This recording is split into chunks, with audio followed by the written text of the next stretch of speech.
In the 3rd year of our marriage, I got pregnant. My husband's white moonlight cousin pushed me down, blood stained my dress, and I lost the baby. My husband stood coldly by my bedside. You only lost a child. But Wana was frightened and nearly lost her life. A tear slid down from the corner of my eye. At the same time, a system voice rang in my mind. Ding, congratulations, host. The strategy mission is complete. System binding released. I urgently withdrew that tear, my eyes instantly shining astonishingly bright. This opening is perfect. Placing system mission complete and losing the child at the same moment. This isn't coincidence, but precise emotional impact design. When the deepest despair meets the greatest liberation, that instant reversal thrill hits harder than any revenge. Notice the detail of her withdrawing the tear. The tear is for her past self, while the bright gaze is for her future self. This is what true 1-second rebirth looks like. Pei Jingheng, let's divorce. Pei Jingheng's face was full of disdain, playing hard to get again. Fine, you want a divorce. I'll grant it right now, tomorrow. You better not come crying and begging me. He was certain I couldn't leave him. Little did he know this time, I was for real. This lady ain't serving you anymore. On our wedding night, the room was filled with burning red candles. Pei Jingheng violently lifted the veil with the wedding scale, his eyes looking at me as if looking at something filthy. Wana and I are truly in love. I wanted to marry her, but you forced your way in. Shen Mingyue, how can you be so shameless? Are you so desperate for a man? I tried to explain. This marriage was not my wish. He didn't believe me at all. If not you, then who all these years you've been clinging to me, utterly shameless? Let me tell you, don't think I'll be grateful to you just because the Shen family saved the Pei family. You stole Wana's position, and I only feel disgust for you. 3 months ago, when the Pei family was implicated in the grain transport case, I knelt outside Father's study for an entire night, begging him to save the entire Pei family. Father silently took out the iron certificate of immunity, and the next day at morning court, he knelt to plead mercy for his political enemy, which enraged His Majesty the Emperor. Later, the Pei family escaped unscathed. His Majesty the Emperor, moved by my deep affection for Pei Jingheng, decided to grant us a marriage. I explained repeatedly, but Pei Jingheng only believed the answer he had decided on. Just then, a maid's anxious voice came from outside the bridal chamber. Young master, Miss Baiao's chronic illness has flared up. Please go see her quickly. Pei Jingheng's face immediately showed anxiety, completely forgetting about me. He rushed out. That night he did not return. Spending my wedding night alone in an empty room, I became the laughingstock of the entire Pei family. Chuntao and Sharizla wiped their tears, feeling it was unfair to me. I comforted them instead. It is okay, it will be over soon. The 2 maids didn't understand, and I didn't explain. Actually, I'm a pitiful soul who transmigrated into a book. I ended up in this dog-blood angst novel, became the male lead Pei Jingheng's #1 simp, and got bound to the unwavering devotion system. I must complete 100 acts of unwavering devotion for him, or else I'll be erased by the system. Now, I've already completed 81. Just a bit more effort and I'll be free soon. To finish the tasks as soon as possible. After marriage, I humbled myself, served my mother-in-law dutifully, pleased my sister-in-law, and was polite to Lin Wan too. I became like a spineless dough figurine with no temper at all, extremely obedient. Pei Jingheng still looked at me with disgust. Don't think I'll spare you a second glance just because you're being all nice and obedient. I will never lay a finger on you. Tears welled up in my eyes, looking pitiful and vulnerable. A trace of emotion flashed in his eyes, but it vanished in an instant. I didn't become disheartened because of this. Instead, I poured my heart out even more. He once casually mentioned the almond cream from Lee's shop on West Street. I went to queue before dawn, and by the time I returned, ice crystals had formed on my temples. Yet he only glanced at it before pushing it away. You dare bring me something from yesterday. On his birthday, I went through great lengths to find the rare book he'd been longing for. But right in front of me, he threw the book into the brazier and sneered, "What a pretentious act." He caught a cold, and I personally brewed medicine to care for him in his illness. He deliberately knocked over the medicine bowl, scalding my hand bright red. Yet he only said dismissively, "Can't even hold something steady, what use are you? Make it again." Old Lady Pei advised him to restrain himself a bit. "If she goes back to her family to complain, it'll be hard for us Pei family to explain." Pei Jingheng spoke with certainty. "She is madly in love with me. She would never do that. I indeed never complained to my family because I didn't want father and mother to worry. This was already the 95th incident. Soon I'll be able to return to my parents' side. But in the end, I still didn't make it in time. Father was framed and imprisoned. I begged Pei Jingheng to help after all. When the Pei family was in trouble back then, it was father who made every effort to mediate and save the entire Pei family clan. But who would have thought? He flatly refused. Your father has angered the emperor this time. How do you expect me to save him? Do you want me to drag the entire Pei family down with him? As a descendant of the Pei family, how could I do something so disloyal and unfilial? I begged desperately, but Pei Jingheng ordered me to be confined. The Pei family stood by and watched as father left behind a bloodletter in prison and took his own life in unjust death. Mother fell gravely ill because of this. I wanted to return to care for her, but was blocked by Pei Jingheng again. The Shen family is at the center of the storm right now. If you truly care about your husband, you should take the initiative to distance yourself from the Shen family. That is the duty of a wife. In the end, I never got to see Mother one last time. On the 7th day after Mother's death, her belongings were sent to the Pei family, but they were delivered to old Madame Pei's Yan residence. I hurried over just in time to hear Lin Wan's saccharine voice. "This bracelet is so clear and bright, it makes my wrist look even fairer." She held up that mutton-fat jade bracelet, the personal item Mother had worn for 30 years, now dangling frivolously from her fingertips. "Since Wana likes it." Pei Jingheng sat in the master's chair drinking tea, not even lifting his eyelids. "Then you keep it." "No." As I stepped through the door, the cheerful chatter in the room came to an abrupt halt. Pei Jingheng's gaze suddenly darkened. "Shen Mingye, how dare you defy me?" I lifted my eyes to meet his. "This is my mother's belonging." His tone was dismissive. "So what? It is just a bracelet. What is the big deal? Whatever Wana likes, even if it were mountains of gold and silver, I'd move them before her." Lin Wan pretended to hesitate. "Cousin, forget it. This item is precious. It wouldn't be proper for me to accept it." She slipped off the jade bracelet, making as if to return it, but released her grip the instant I reached out my hand.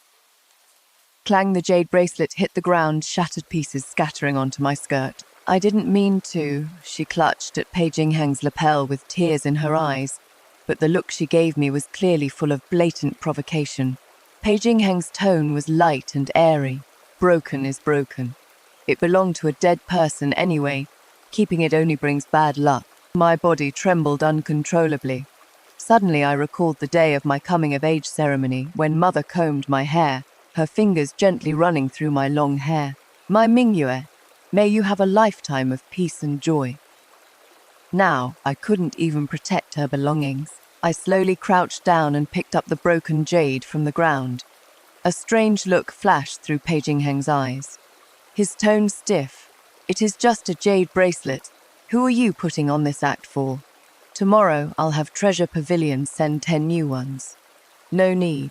I carefully wrapped the broken jade in a silk handkerchief. Some things once broken are broken. Ironically, not long after Mother passed away, the court thoroughly investigated the case and cleared Father's name. But everything was already beyond saving. Now the Shen family has no one left. Perhaps out of that pitiful guilt, Pei Jingheng's attitude toward me improved quite a bit during that period. But that year, something happened at the palace's 100 Flowers banquet, and his attitude toward me took a sharp turn for the worse. He hated me to the bone. At the banquet, I sensed something was wrong after drinking that cup of fruit wine.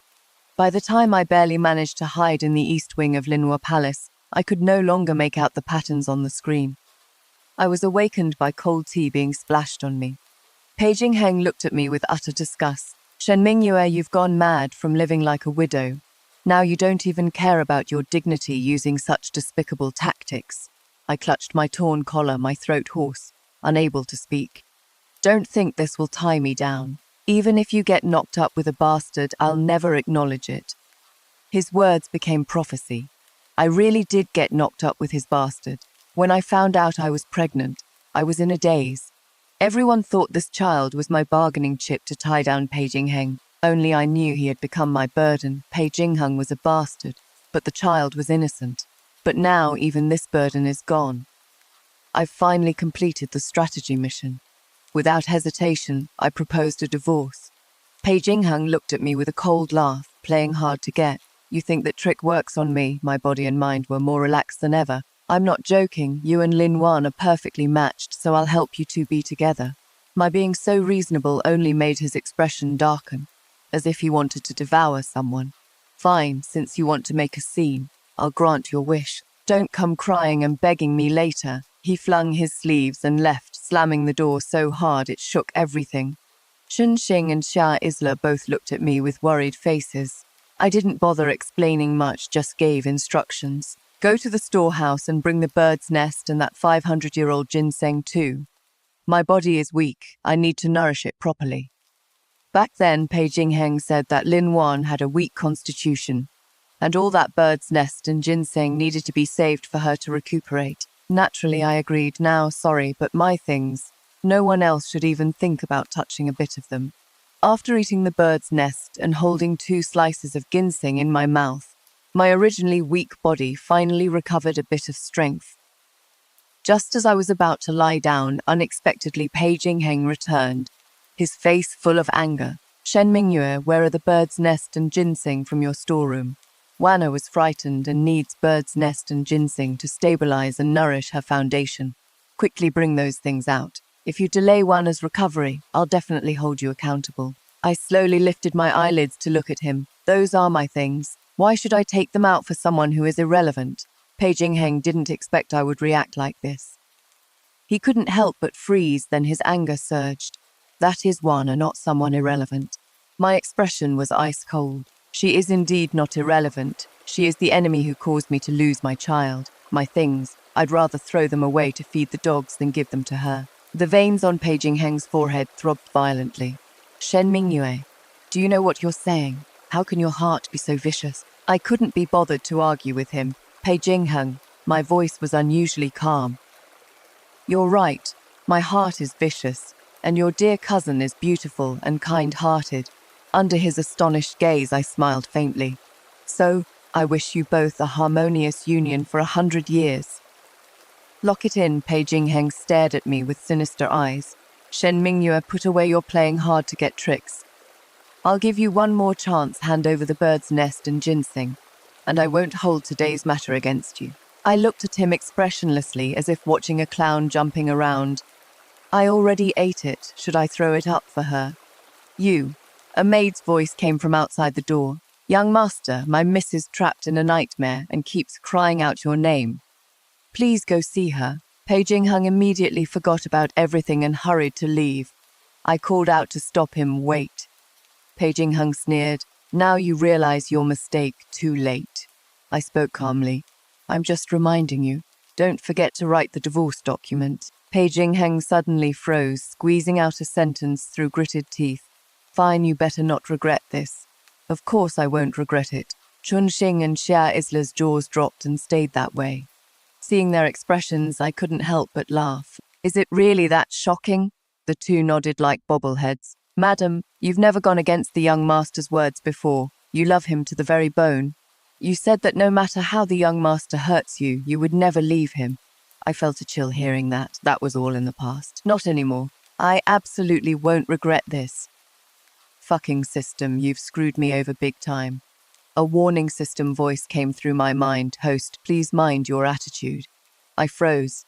I've already unbound myself. Why are you still here? The system answered in a rigid manner. Once the host completes the task, the system will only upgrade, not disappear. Your accumulated affection points have been automatically converted to independent points. All unlocked skills and item permissions will be retained. Hearing that I still had points, my spirits lifted, and I immediately asked, what can the points be used for? As soon as I finished speaking, a semi-transparent light screen unfolded before my eyes with a clear layout, completely different from the previous passive task receiving interface. Independent points balance. Yaolining points below was the exchangeable list. My gaze quickly swept over the list. which was dazzling with all sorts of things, skills, items, and more. Overwhelming to the eyes, my eyes fixed on one item. Foundation strengthening pill, restores vitality, nourishes the root, exchange cost, censure points. Can this heal my current weakness after the miscarriage? Yes, without hesitation. Exchange successful, censure points consumed. Remaining points. Tisha, a lustrous pill the size of a longan, emitting a faint medicinal fragrance, appeared out of thin air in my hand.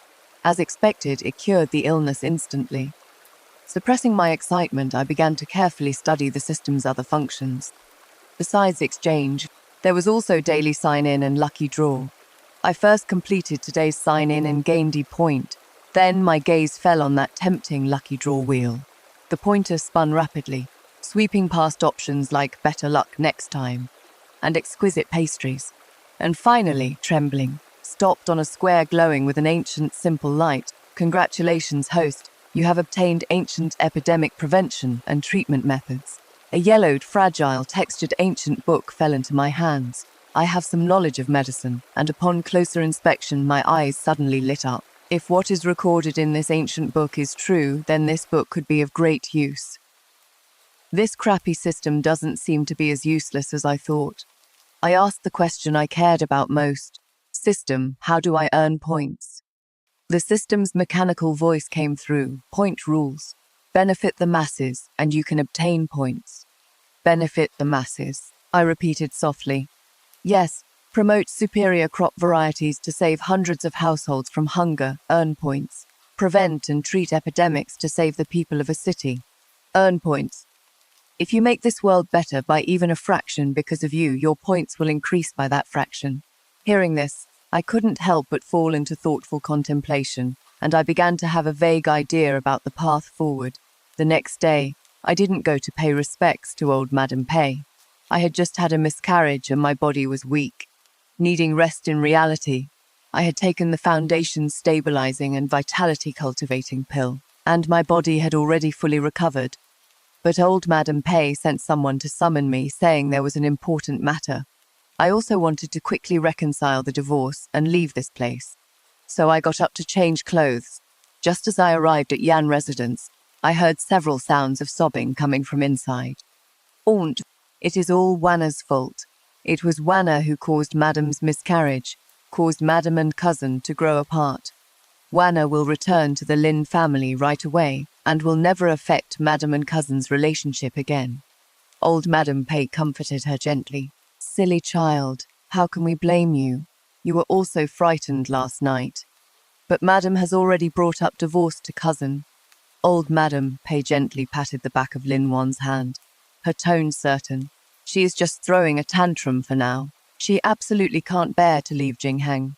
Moreover, now that everyone in the Shen family is dead, if she leaves the Pei family, where else can she go? Lin Wan lowered her head, hiding the dark gleam in her eyes. Hearing these words, my eyes turned cold.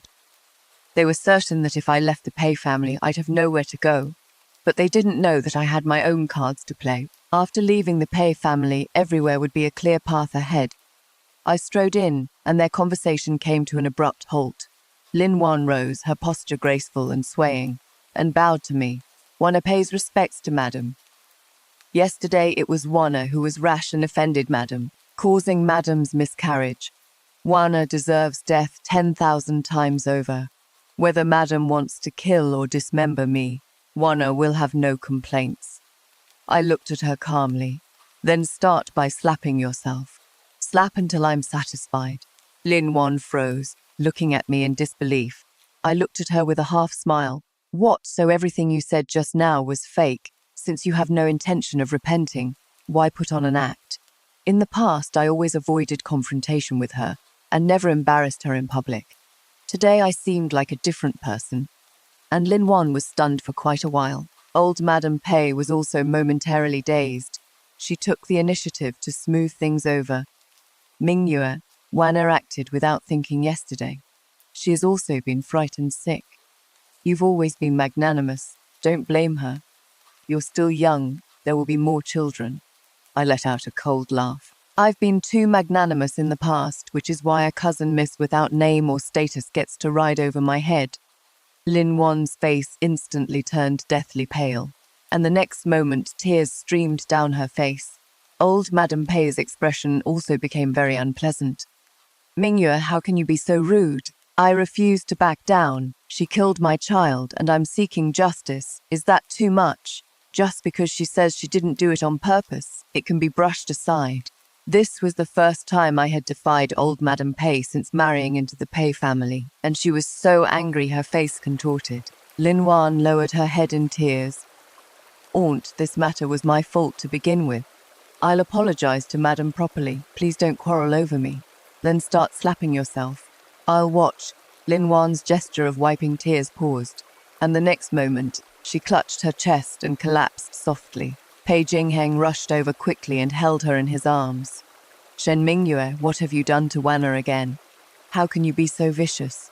Lin Wan opened her eyes weakly, her breath faint. Cousin, it is not Madame's fault. It is me, my mistake. I caused Madame's miscarriage. I deserve to die. Pei Jingheng looked at her, his face full of heartache. Wanna, I won't allow you to say such things. That child was just a disaster Shen Mingyue obtained through despicable means. It shouldn't have existed in this world to begin with. What happened now is merely the will of heaven. It is cleaner that it is gone. These words made my teeth hurt from the chill. That child was indeed an accident. Now I'm actually glad that child doesn't have to come into this world and recognize such a person who can't distinguish right from wrong as a father. Pei Jingheng turned toward me, his gaze cold. Shen Mingyue, apologize. I laughed in anger.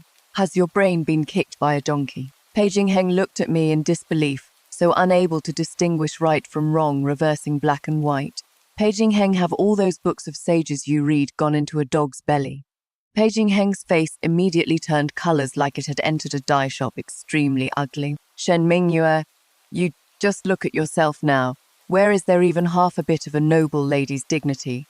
Sharp-tongued and mean, simply unreasonable. I let out a scornful laugh. I'm just the crude daughter of a military general to begin with, not worthy of your scholarly family. So, is the divorce document ready?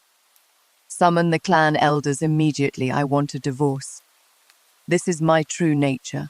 All these years to complete the strategy mission, I've been holding back way too much. Pei Jingheng seemed to have reached his limit. Enough. How long are you going to keep making unreasonable scenes? If you really leave the Pei family, you'll just be a homeless, abandoned wife, I said coldly. No need to worry about me. Since you and Lin Wan are so in love with each other, I'll make room for you two right now. Anticipation and delight burst forth in Lin Wan's eyes, but suppressed fury rose in Pei Jingheng's eyes. It was the kind of anger when a plaything goes beyond one's control. Old Madame Pei spoke while forcibly suppressing her anger. Mingyue Jingheng was just anxious for a moment. Since Wanna knows she was wrong, how about we punish her with 3 months of confinement, then have her serve in your courtyard? Serve. I cut off her words, my gaze sweeping over Lin Wan's instantly frozen face. So she can push me again or poison my tea. You, old Madame Pei trembled with anger. How could you, child? Mother need not say more. I turned to look in the direction of the ancestral hall. Either write the divorce document within 7 days, or I'll beat the denunciation drum and accuse the Pei family of favoring a concubine over the wife and allowing a murderer to kill an heir. Lin Wan's sobbing came to an abrupt halt. Pei Jingheng suddenly clenched his fists. You dare. Try me and see if I dare. I left those words and turned to leave. Lin Wan cautiously watched Pei Jingheng's expression. Cousin, from the look of Madame, it seems she has truly made up her mind to divorce you. Pei Jingheng's face was dark as ink. Impossible. She can't leave me at all.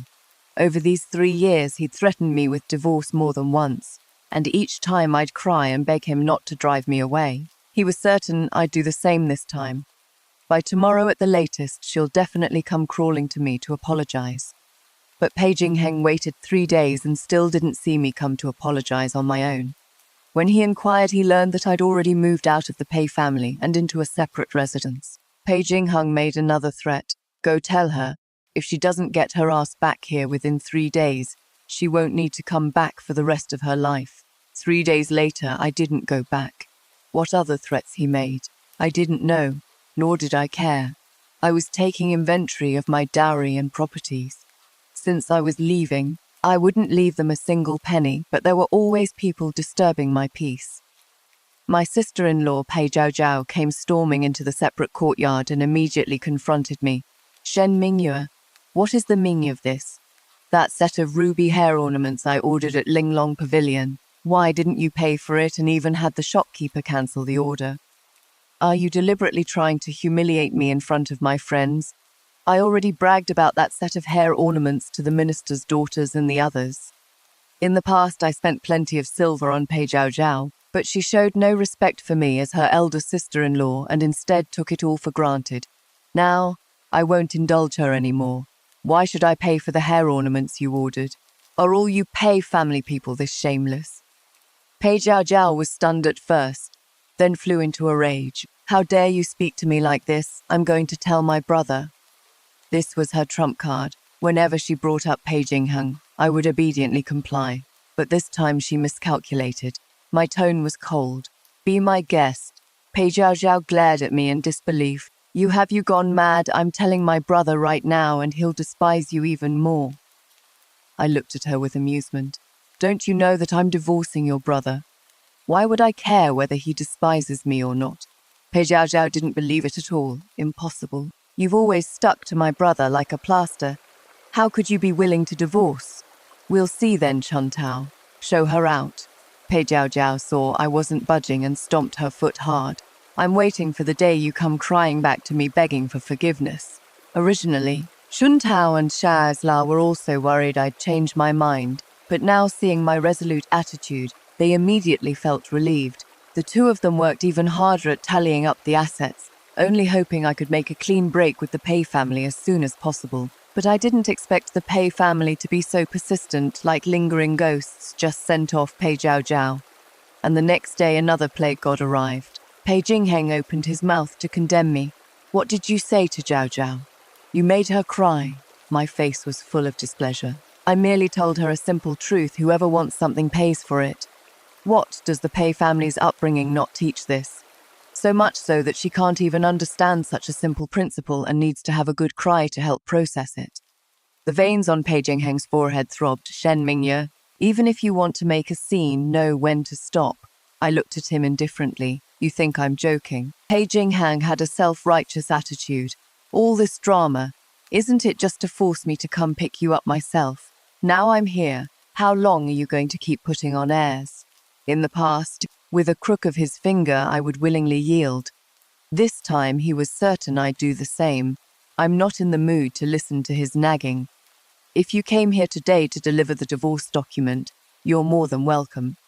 But if you're here to stand up for that precious sister of yours, the door's right there. I won't see you out. He suppressed his anger, saying through gritted teeth, You want a divorce? Dream on. In life, you're a person of the Pei family. In death, you're a ghost of the Pei family. I sneered coldly, as if your shabby Pei family is worthy of that. I had someone throw him out directly. Pei Jingheng's face turned green with rage. Shen Mingyue, don't you regret this? Of course I won't regret it. Leaving him, I'll only be so happy I'll set off firecrackers to celebrate. I ordered loudly, put up a sign at the entrance. People of the Pei family and dogs are not allowed inside. A voice filled with laughter came. How innocent are dogs, to be implicated by you for no reason. Hearing the voice, my eyes instantly burst with delighted brilliance. Lingxi. The person who came was none other than the only daughter of the current elder princess, Li Lingxi. In our childhood, we once suffered calamity together. I risked my life to lead her to safety. And since then we became good friends. She wore a fiery red riding outfit, brilliant as flames, striding in with spirited steps. Quickly tell me, did the sun rise from the west today? You actually moved out of that wolf's den, and even threw your precious husband out on his ass. She has always disliked Pei Jingheng, and hated even more my humble attitude in the past. Now learning that I've reformed, her eyes and brows were full of satisfaction. I held her hand, my tone sincere. Soon he won't be my husband anymore. I'm going to divorce him. Li Lingxi's eyes nearly popped out.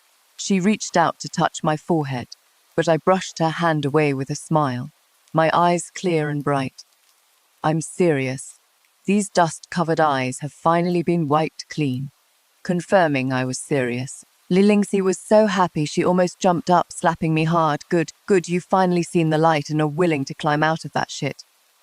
I've been saying all along that family of theirs. She spoke rapidly, cursing the entire Pei family from top to bottom. She didn't stay long, needing to hurry to the palace. Seeing the anxious look on her face, I spoke up to ask about it. She leaned in closer, lowering her voice with a trace of worry. It is cousin Crown Prince. His condition isn't good, they say. He is being poisoned. Crown Prince has been poisoned. My heart jolted. That highness had an excellent reputation, and back when father was framed before the emperor, he had helped us. I've always remembered that favor after a moment's thought. I calmed my mind and secretly called out to the system in my head. System, do you have any antidote pills? Replying to host. There is a universal antidote pill available requiring Xisha points. That expensive. The system's tone was proud. This system's antidote pill can cure 100 poisons. Outstanding value for money. Hearing this, I gritted my teeth and exchanged for it anyway. Exchanged one universal antidote pill. Spent Xisha points, current point balance, lean points. The points I saved up over several years were all spent in just a few days. I couldn't care less about the loss. I quickly stuffed the small porcelain bottle in my hand into Lilingxi's palm and whispered, "Inside this is a detoxification pill that can cure 100 poisons. If you trust me, give it to His Highness, the Crown Prince." A flash of surprise crossed Lilingxi's eyes, which then turned into complete trust. She gripped the porcelain bottle tightly. "Mingyu, if it is from you, I trust it. I'll definitely find a way to get my cousin to take it." After Lilingxi hurriedly left, I began studying the unlocked medical texts on the system's light screen. With my points gone, I needed to quickly figure out a way to earn more. Just as I was absorbed in reading, a familiar mechanical voice rang out in my mind. Ding! Detected that the host has successfully treated this dynasty's crown prince, resolved the kingdom's crisis, and stabilized the nation's foundation. Reward independent points Jun Iten Wubai current point balance. Iten Wubai points, 1,500 points. I was so shocked I could barely speak system, I asked in disbelief. I can get this many points just from saving one person. You have to know, during those years I was a simp. I worked myself to death, and only earned less than 100 points. This reveals the core logic of the system's simp tasks give trivial points, while blessing the people gives massive points. This isn't a simple reward mechanism, but a dimensional strike on values. When you humble yourself for one person, your value is diminished. When you work for the welfare of all people, your value is infinitely magnified. The system is teaching you a truth. Perspective determines value. Value determines destiny. Points are based on the target's impact on all people. The Crown Prince carries the fate of the nation. Saving him alone means sparing countless common folk from potential turmoil and war. The merit far exceeds the ordinary, I see. Now I don't feel bad about it at all, only think this deal is extremely worthwhile. Lilingxi hurried over, eyes full of joy. Mingyue, you're amazing. After Crown Prince cousin took that antidote pill of yours, he immediately recovered. Where did you get it from? How do you have such abilities? I vaguely said. This was left behind by my father. Lilingxi believed me upon hearing this, and I secretly breathed a sigh of relief. With this successful precedent, I developed a strong interest in the system. Whether I had something to do or not, I would pull up the system interface to study it, while also thinking about how to continue accumulating points next. Just as I was concentrating on my research, an uninvited guest came to the separate residence again. This time it was Lin Wan who came. I had no guards here, so she forced her way in with her people. Chun Tao and the others couldn't stop her. She looked at me, her face full of smugness. Shen Mingyue, how does it feel to be a stray dog? Before I could speak, she slowly continued. I came this time to tell you a piece of news. She touched her own belly. I'm pregnant with cousin's child.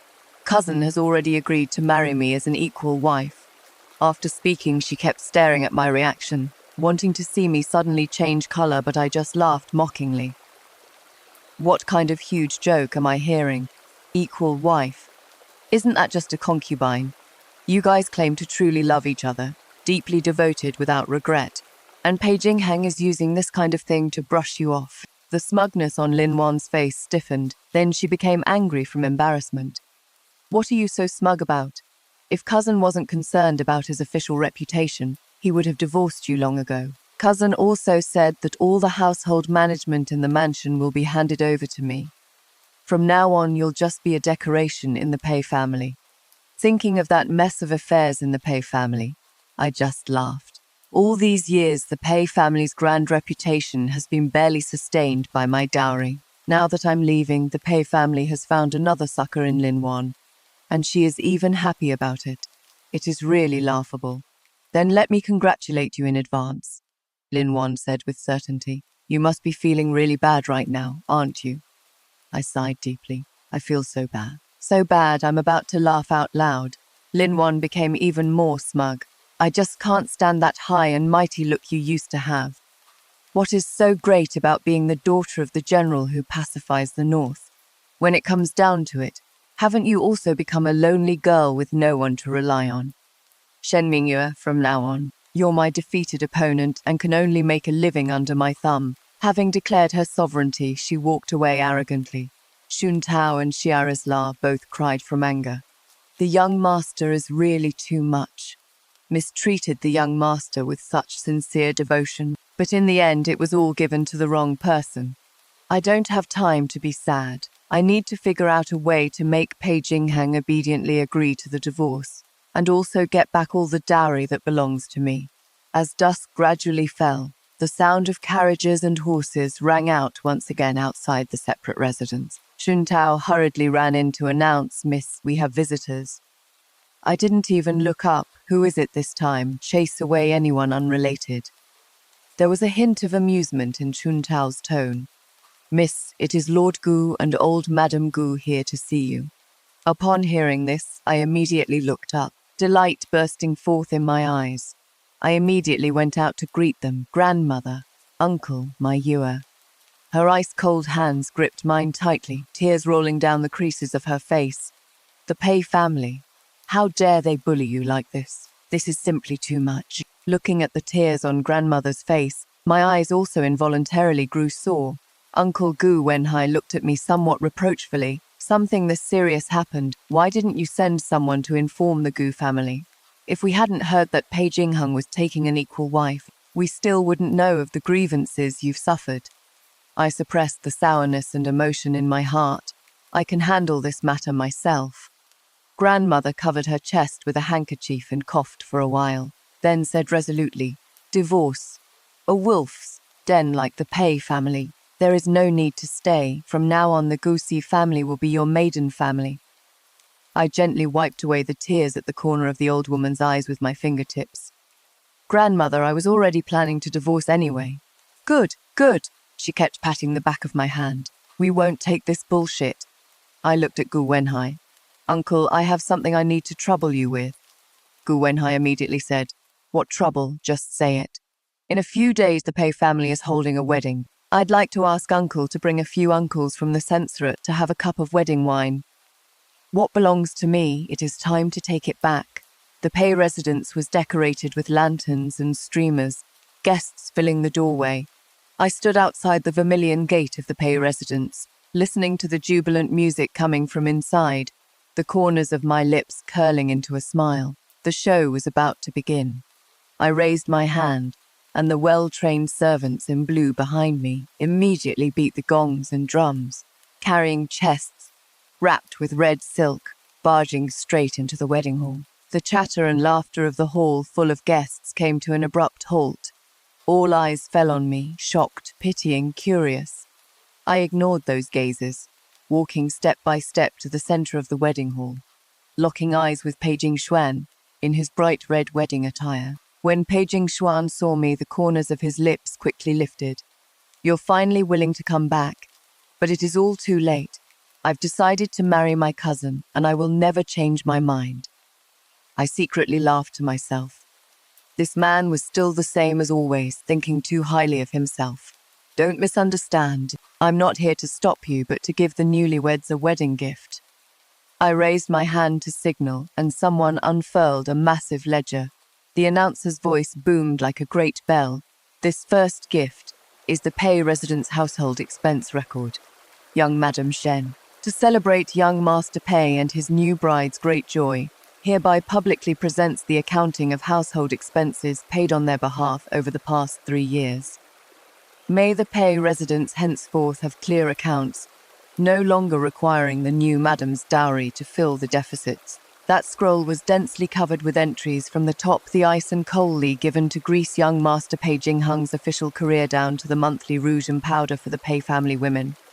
On the surface were the 4 seasons clothing for the entire household and seasonal purchases, while hidden within was even the principal that old Madam Pei lent out for usury, item by item, entry by entry. Under the eyes of all, the Pei family's glamorous exterior was stripped completely bare. The guests immediately erupted in uproar, whispers surging like tidal waves. The second gift returning the jade intact to Zhao. A brocade box was opened. Inside were several slightly worn men's items, a jade pendant of ordinary quality, a wolf hair brush with its tip already worn down. Young Madam Shen, to celebrate young Master Pei finding true love, hereby returns the tokens from the past. May the lover's affection henceforth remain untainted by the stench of copper, uninvolved in schemes.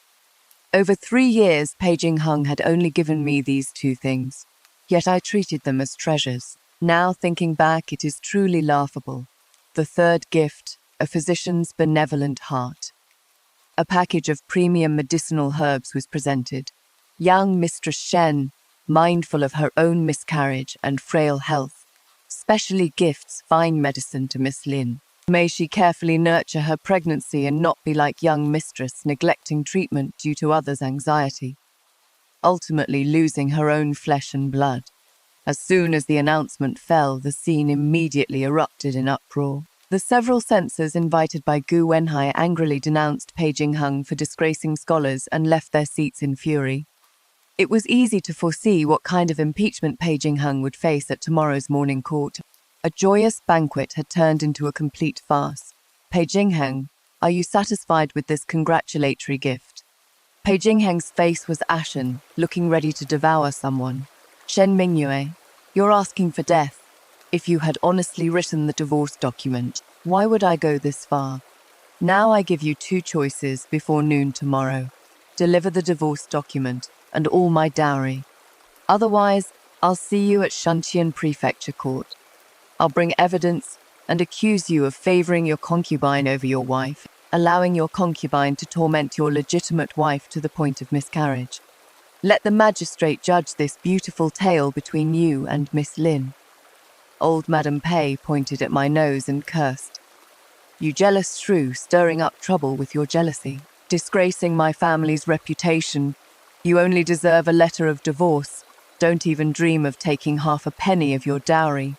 Hearing these words, I was so angry I laughed instead.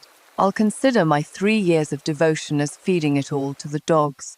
But what rightfully belongs to me, the Pei family better not try to pocket a single penny of it.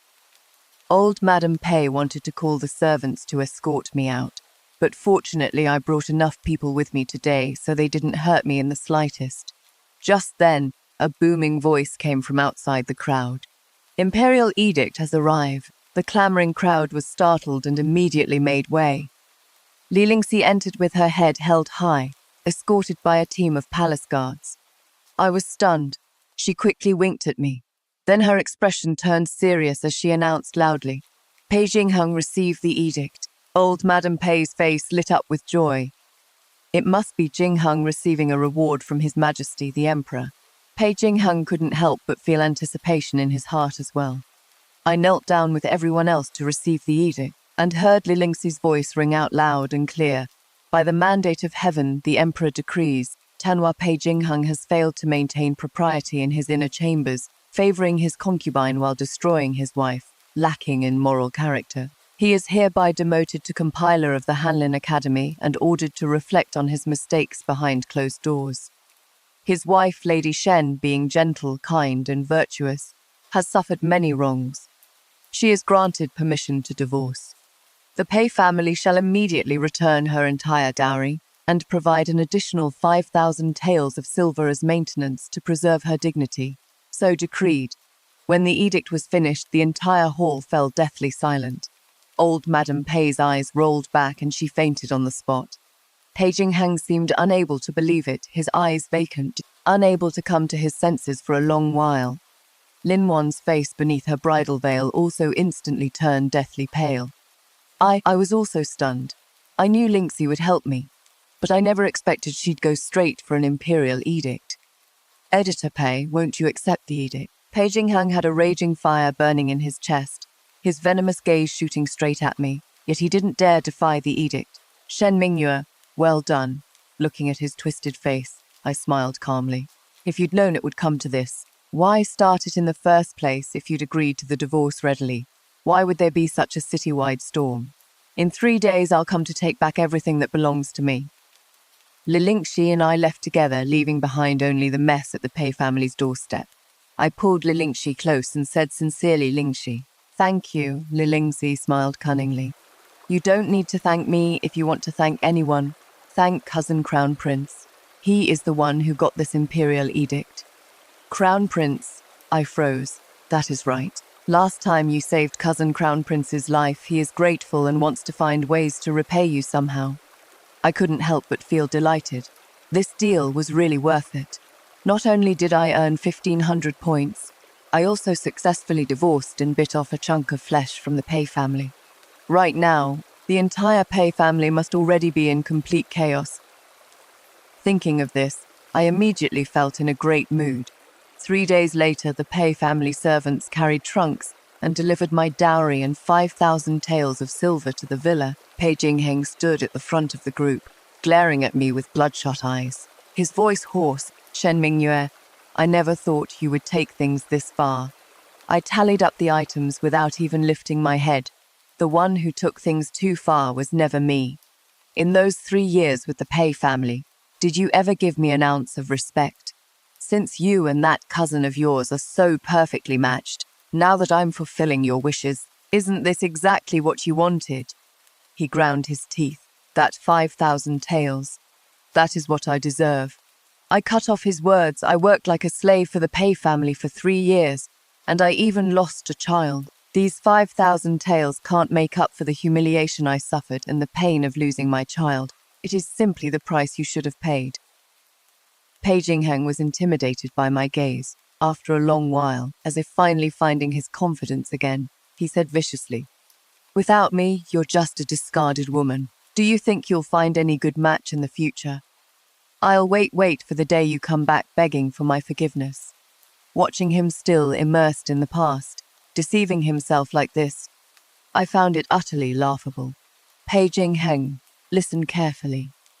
I met his gaze word by word, crystal clear. I, Shen Mingyue, will never in this lifetime regret today's decision. After the divorce, I felt like my whole being had lightened. I was no longer Mrs. Pei Shen. I was just Shen Mingyue. I began taking stock of my dowry. Those flashy but impractical jewelry and fabrics, I had Chuntao gradually take them to sell, exchanging them for more substantial silver and farmland. That 5,000 taels of silver were used to purchase an estate with a medicinal garden in the outskirts of the capital. I took out the medical books and seeds rewarded by the system, identifying medicinal herbs and studying medical cases following the books. Occasionally, Li Lingxi would come to my estate, and we'd drink tea together, chatting about interesting happenings in the capital. She brought me quite a few amusing stories about the Pei family. Turns out, the 5,000 taels of silver they compensated me with actually came from Lin Wan's dowry. Li Lingxi was utterly disdainful of this. The Pei family really has no shame, living off their daughter-in-law's dowry. I smiled faintly. One's willing to hit, the other's willing to take it. Just like I used to be. Fortunately, I've already escaped from that fire pit. Recently, there has been quite a lot of rain in the capital. I had to tend to the medicinal garden even more carefully, fearing these delicate herbs would be affected by the moisture. What I didn't know was that the rain in Jiangnan was even more relentless. Finally, one day the embankment broke and 28 counties were hit by disaster. When I learned of this, I immediately decided to go to Jiangnan myself. I ordered people to open the storehouse, and withdraw silver, buy grain and medicine, and set off at once. For convenience, I changed into men's clothing and rushed non-stop to Qinghai County, the most severely affected area, but someone got there faster than me. Crown Prince Li Xuanjin stood in the center of the muddy water and chaos, his ordinary indigo cotton robe already soaked through with mud, the hem splattered with mottled mud spots. His voice was already hoarse, yet he still clearly issued command after command. Expand the shanty towns in the eastern district outward by another 30 zhang, and make sure the passages remain clear. Water in the sick ward must be boiled. If I see anyone drinking unboiled water again, you'll be held accountable. The third team will rotate off for meals, and the fourth team will fill in the gap at the embankment. Below his feet was the newly planned resettlement area where the disaster victims, though grief-stricken, had already begun to receive their porridge in an orderly fashion. In the distance, countless able-bodied men were chanting work songs as they carried earth, stone, and timber, working hard to reinforce the remaining embankment. Imperial physicians and recruited doctors shuttled back and forth between the medical tents, the air filled with the smell of lime and medicinal herbs. He had none of the lofty airs of a crown prince, only the pragmatism and responsibility of one who shared the hardships with the disaster victims. This crown prince was someone who truly got things done. In the name of a righteous merchant, I quickly arranged for my people to set up pots on the spot to cook porridge and dispense medicine. Sent the large quantity of medicinal materials I brought directly to the medical tents, and then dove into the midst of the patients myself with helpers who knew medicine. The Crown Prince, in his virtue, personally received me and expressed gratitude for my generous donations. He didn't recognize me, and I didn't wish to complicate matters, focusing solely on the disaster relief efforts. Everything was developing in a positive direction, but then an unexpected turn of events occurred suddenly. It was a seemingly ordinary evening when Li Xuanjin, as usual, made his rounds near the porridge tent where I was, inspecting the porridge distribution. I secretly glanced at him. His face was pale, dark circles under his eyes, his robes hanging loosely on him. He'd grown much thinner overall.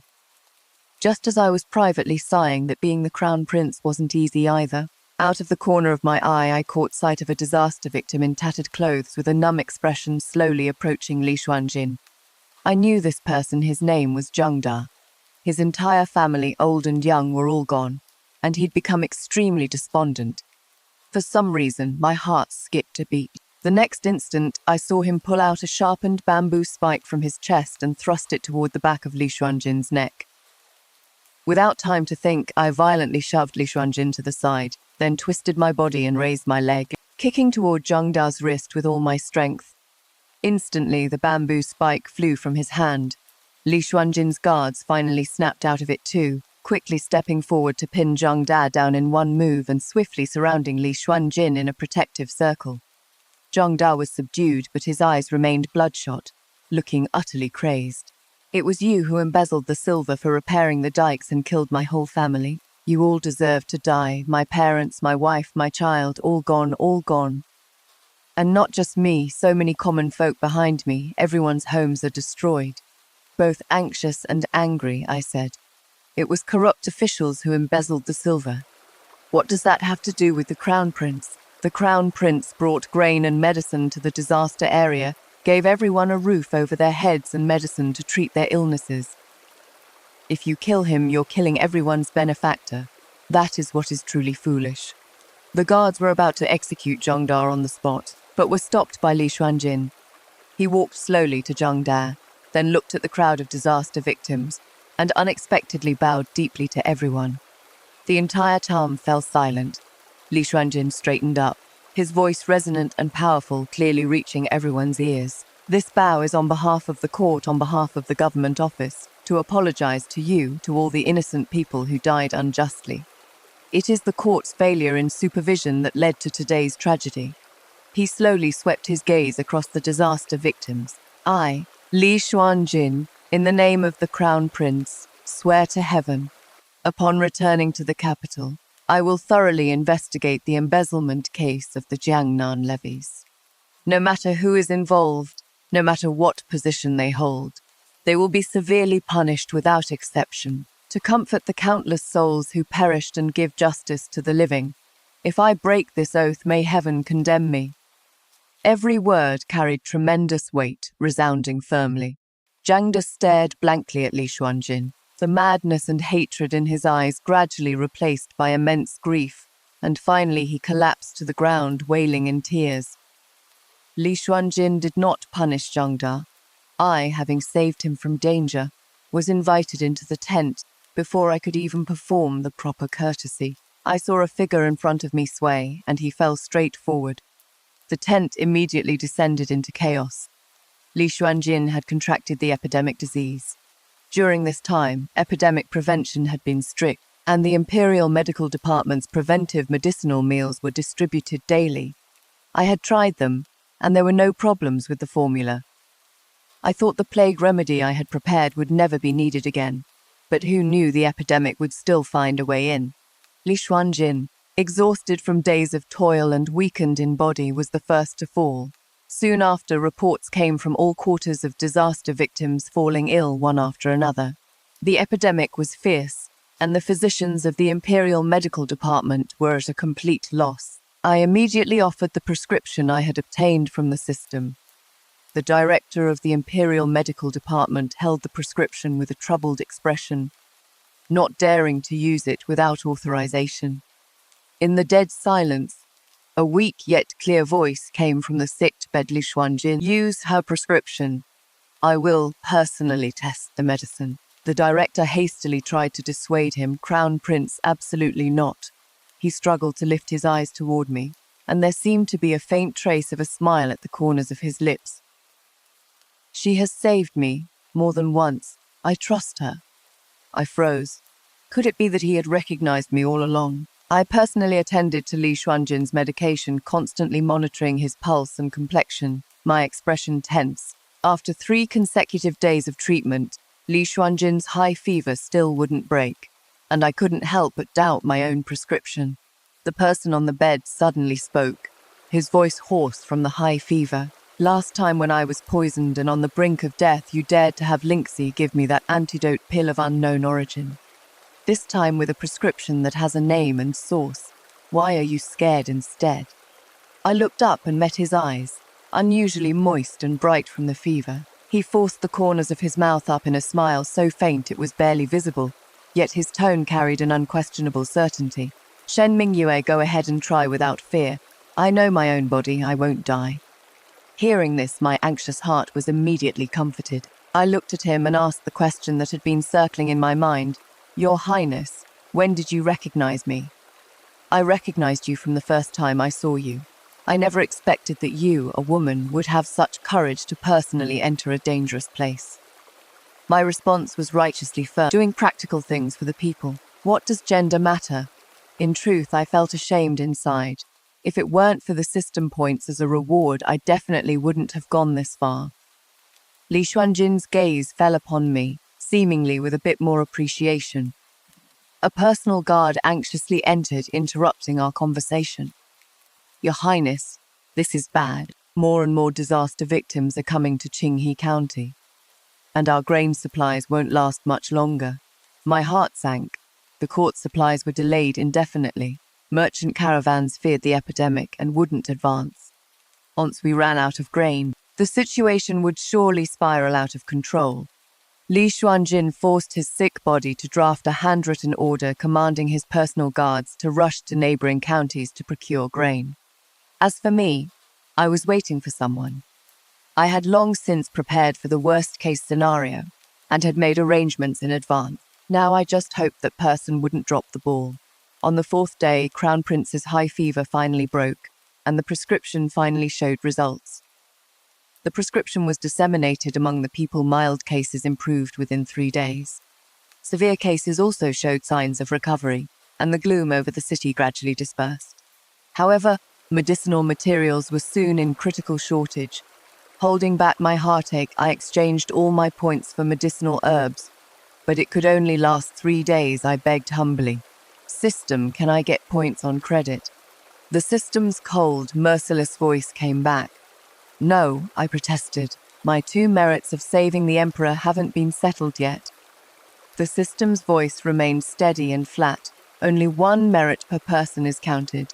With no other choice, I mobilized the people to gather herbs in the mountains, and I myself rushed through the wilderness day after day. On this day, just as I was delighted to have found a precious dragon blood grass, a runner came sprinting with news. "Miss Shen, they're here. Food, medicine, we have everything." I immediately ran to the dock. When I saw clearly the bright figure at the ship's bow, I couldn't help but freeze. It was actually Li Lingxi who came personally to escort the grain. Li Lingxi got off the ship and I threw myself straight into her arms. "Lingxi, how come you're here?" Li Lingxi scolded in her tone. "You've got some nerve to ask. Sneaking off to the disaster area without telling me first. Look at what a mess you've made of yourself." Her face was full of disdain, yet she let me rub my mud-stained face against her luxurious dress. "Did you come alone?" Li Lingxi jerked her chin toward the back, as if I have the ability to get this much grain. "It is all your cousin's doing. He negotiated with the major merchant houses. Each house handed over their grain stores for him to transport together. He alone bears the transportation risks while the merchants sit back and enjoy the profits from selling. That is how we got this much grain so quickly."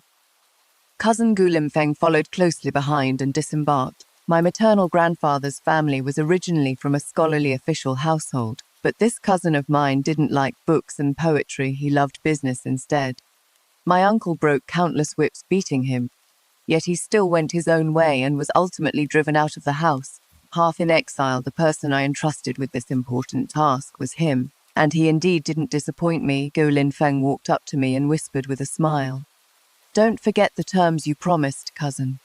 My expression remained unchanged. Naturally, I won't forget. Naturally, I wouldn't mention that the matter I promised doesn't even have half a trace of existence yet. But the matter at hand is urgent. Debts for later can be dealt with later. With this batch of grain and medicinal supplies, the disaster area's urgent crisis was resolved. 3 days later, the court's supply convoy finally arrived, banners askew, utterly exhausted. And sitting high on horseback, the official in charge of the escort was actually Pei Jingheng.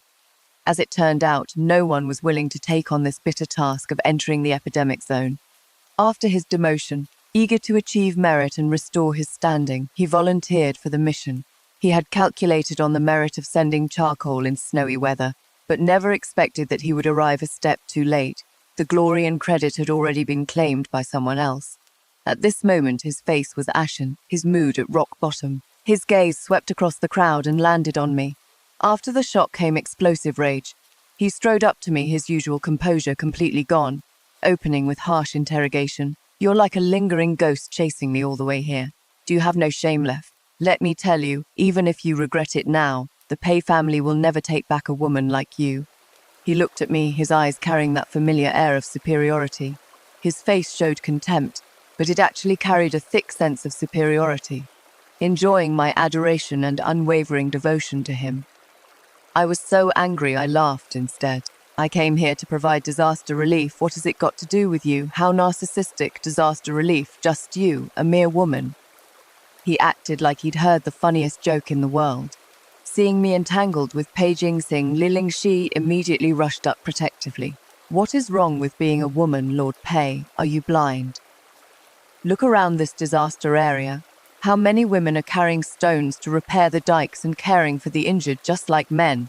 Without women, can you men spawn children out of thin air by yourselves?" Pei Jingxing said coldly. This is this official's family matter. No need for the princess to trouble herself with interference." I immediately spoke up to draw a clear line. "Lord Pei, watch your words. The imperial edict has been issued. You and I have dissolved our marriage. Now we're just strangers. What family matter is there to speak of?" Pei Jingxing was stabbed by my words, his eyes blazing with fury as he stared at me intently. "Shen Mingyue, how long are you going to keep up this stubborn act? If you're willing to bow your head and admit your mistake now, I might still consider giving you the status of a concubine." I found his arrogance and delusions utterly absurd. If Lord Pei suffers from delusions, you'd best find a physician to have a look soon. Don't make a fool of yourself here, you. Pei Jingheng flew into a rage from shame and embarrassment. Just as he was about to pester further, a cold and authoritative voice rang out from behind him. Lord Pei. Li Xuanjin walked over slowly, his gaze calm yet carrying an invisible pressure that fell upon Pei Jingheng. You're openly harassing a lady here. What are your intentions? Pei Jingheng's entire body stiffened. He hurriedly turned around and bowed. Your Highness, please allow me to explain. This humble official merely has some misunderstandings with my wife. Your wife? Li Xuanjin's brows lifted slightly, his tone suddenly turning stern. Father Emperor personally issued an imperial edict to decree your divorce. I was the one who personally requested this edict. How could there be any mistake? Could it be that Lord Pei wishes to defy the imperial decree? He suddenly raised his head, all color draining from his face, filled with disbelief. This humble official has absolutely no such intention. This humble official he couldn't finish the rest of his sentence after a long pause. Li Xuanjin's gaze was like a blade coldly scraping across his body. Shen Mingyue offered an excellent remedy for the epidemic, saving countless lives, and with her own strength alone before the court's provisions arrived, she procured life-saving grain, resolving this urgent crisis. Such merit far exceeds anyone present here, and even far exceeds my own. She cannot tolerate your disrespect. Pei Jingheng looked at me with unquestionable authority, his eyes nearly bulging out. He couldn't believe that the woman who once revolved around him, whom he had discarded like worn-out shoes, would establish such great merit after breaking away from him. Li Xuanjin no longer looked at him, only leaving behind a faint remark. Minister Pei, since you've accepted this assignment of escorting the grain transport, handle your proper duties well, and don't put the cart before the horse. Pei Jingheng's body swayed, his face showing unprecedented panic and embarrassment. He could no longer bear to stay, almost staggering away in escape. Watching his fleeing figure in disarray, I only felt a sense of vindication. I thanked Li Xuanjin. Thank you, Your Highness, for speaking up in my defense. Li Xuanjin gazed at me quietly, the corners of his lips curved in a faint smile. I merely spoke the truth. Your achievements are there for all to see. After returning to the capital, I will certainly petition Father Emperor on your behalf for recognition. Hearing the words, petition for recognition, my heart stirred, knowing the opportunity had come. I took the opportunity to speak up, with just the right amount of sincerity.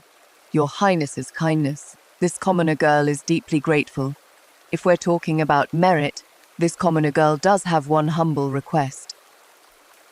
Li Xuanjin raised his eyebrows slightly. Oh, let's hear it. This commoner girl wishes to obtain a salt permit. This was the condition I had promised my cousin. My cousin is the type who counts every penny. I can't break my word or I'll never be able to ask for his help again. Li Xuanjin didn't say anything for a moment, and I immediately grew nervous. A salt permit is no trivial matter. I'm afraid my little bit of merit isn't enough to qualify. Just as I was feeling anxious, a gentle voice finally came from above my head. Granted. Joy burst forth in my eyes. Thank you, Crown Prince, Your Highness. The disaster relief efforts gradually drew to a close. The epidemic subsided, the disaster victims were properly settled, and everything returned to order. My points finally arrived. Ding successfully controlled a large-scale plague, directly treated Yuan Itensi by Asha common people. Reward points, Yuan Itensi by Asha points. Ding contributed an excellent plague treatment method, benefiting future generations. Reward points, Senten points. Ding procured critical grain supplies, stabilized Senten disaster victims. Reward points, Yuan Wu 10 points. Total points earned this time, Liang Wan Jiu Tensi by Asha points. Current total points, Liang Wan Jiu Tensi by Asha points. Hearing the continuous ding-dong sounds in my head, my mouth almost split from smiling. So this is what it feels like to rake in money. Feels amazing. With more money in hand, I couldn't help but want to spend it. I pulled up the system panel again and entered the system shop. With nearly 30,000 points, those entries that were once all dim have now lit up one after another. My gaze locked precisely onto one of the entries, and the light in my eyes blazed intensely cement. However, the hefty price tag of 10,000 points behind it made my heart ache. System, can you give me a discount? Fixed prices, no bargaining. I endured the heartache and exchanged for the cement formula. A small recipe appeared in my hand. I knew how significant this recipe was. If I directly submitted it to the court, it would surely be another great achievement. But I didn't do that. I wanted not only fame, but also profit. Gu Lemfeng arrived quickly. He'd been so busy lately his feet barely touched the ground, looking disheveled all over without a trace of a noble family young master's appearance. Of course, I wasn't much better off than him. The first thing he asked was, "Where are my salt permits?" I quickly reassured him, "No rush, no rush. What I promised you, I definitely won't go back on right now. I have an even bigger deal to discuss with you, guaranteed to make us tons of money." I handed him the recipe. At first he was still somewhat casual, but once he clearly saw what was written on it, the laziness on his face instantly faded, and his expression became incredibly serious. "Solidifies in water, solid as a rock, Mingyue. Is this for real?" He looked up at me, sharp light flashing in his eyes, the kind of gleam unique to a hunter discovering prey. I nodded with certainty. Absolutely true. If cousin doesn't believe me, we can start with a small-scale trial production and find out right away. When it comes to anything involving money, Gu Linfeng moves faster than anyone. 2 days later, he brought over a finished product. Success! He caressed the hard cement block as if caressing a lover's cheek, his voice trembling slightly. "Mingyue, do you know what this means?" I said slowly. "It means we can rebuild sturdier embankments to prevent the Jiangnan tragedy from happening again. It means we can pave official roads as smooth as a whetstone, speeding up cargo transport and troop movements. It means city defenses will be upgraded by several levels." A calculating gleam flashed in Gu Limfeng's eyes. "The benefits of this thing are extraordinary. Presenting it directly to the court might earn us some rewards, but in the long run, that is not the best strategy." I knew it. With Gu Limfeng's money-grubbing nature, he would definitely think along the same lines as me. I pretended to hesitate. Profit moves hearts, but it also attracts covetousness. This thing is too big for us to swallow alone. Gu Limfeng lowered his voice. "It is hard to get fat eating alone. I naturally understand this principle. We must bring in allies with enough weight to form a community of shared interests, so we can ward off attacks both open and hidden." Our eyes met, and we spoke one name in unison. Crown Prince. The two money grubbers hit it off immediately and went to seek an audience with the Crown Prince. Carrying that cement brick, the Crown Prince's guards looked warily at the weapon in our hands. I hastily explained, "This is a treasure to be presented to the Crown Prince." The personal guard had a weird expression on his face like, "Are you messing with me?" When Li Xuanjin saw that cement block, he also showed a puzzled look. Gu Linfeng very obsequiously presented the detailed plan he had prepared, and after Li Xuanjin finished reading it, his eyes couldn't hide his astonishment. "This thing is quite marvelous. Who found the formula?" I hastily lowered my head, putting on a respectful posture. "Your Highness, this commoner girl discovered this item in a damaged military text while sorting through my father's belongings. During his lifetime, father often lamented that the Borderlands fortifications had fallen into disrepair over the years. So perhaps this was something ingenious he collected back then." Gu Linfeng immediately chimed in. "Your Highness is wise. If this item can be used to fortify the border defenses, it would truly console General Shen's spirit in heaven." Li Xuanjin's gaze moved between us. "General Shen has indeed left me quite a few surprises." I secretly breathed a sigh of relief. Li Xuanjin continued, "I will present this item to the court on your behalf, and when the time comes I will surely request merit for you both." I stepped forward and respectfully bowed. "Your Highness is wise. If cement can benefit the people, that is its greatest value. This commoner girl and my cousin dare not claim credit. This merit rightfully belongs to those who can put it to good use." The corners of Li Xuanjin's lips curved up slightly with a hint of amusement. "If you're not seeking merit or fame, then what do you want?" I lifted my eyes to meet his probing gaze, my voice clear and firm. "With the advent of cement, the Ministry of Works will surely embark on major construction projects. This commoner girl and her cousin wish to serve your Highness like dogs and horses, establishing a trading company on your behalf to specialize in cement production." The profits will also be allocated according to your highness's wishes." These words were a clear pledge of allegiance. I was handing over to Li Xuanjin the credit for discovering cement. The profits from cement afterward would be substantial. Li Xuanjin would eat the meat, and the two of us would follow along to drink some soup. This was a plan that could help him consolidate his position, win the people's heart, and fill the national treasury while also allowing us to gain both fame and fortune. There was no reason for him to refuse. Li Xuanjin gazed at me for a long time, his eyes deep as a pool. "Shen Mingyue." I didn't know why, but my spine stiffened, giving me the illusion of being targeted by a predator. He said slowly, "You are completely different from when you were at Pei Residence. This boldness and calculation truly makes me see you in a new light." I tried hard to stay calm. After going through storms, one must grow. Finally, Li Xuanjin nodded slightly. "Granted." One word to seal the decision, yet it weighed 1,000 pounds. I finally breathed a sigh of relief. I was only responsible for providing the formula. The one actually handling the affairs was Gu Linfeng. He stayed behind to await orders while I quickly slipped away. Li Xuanjin immediately ordered people to mix cement with sand and stone on the outskirts of Qinghe County in the heavily disaster-stricken area to repair a section of the official road that had been washed away.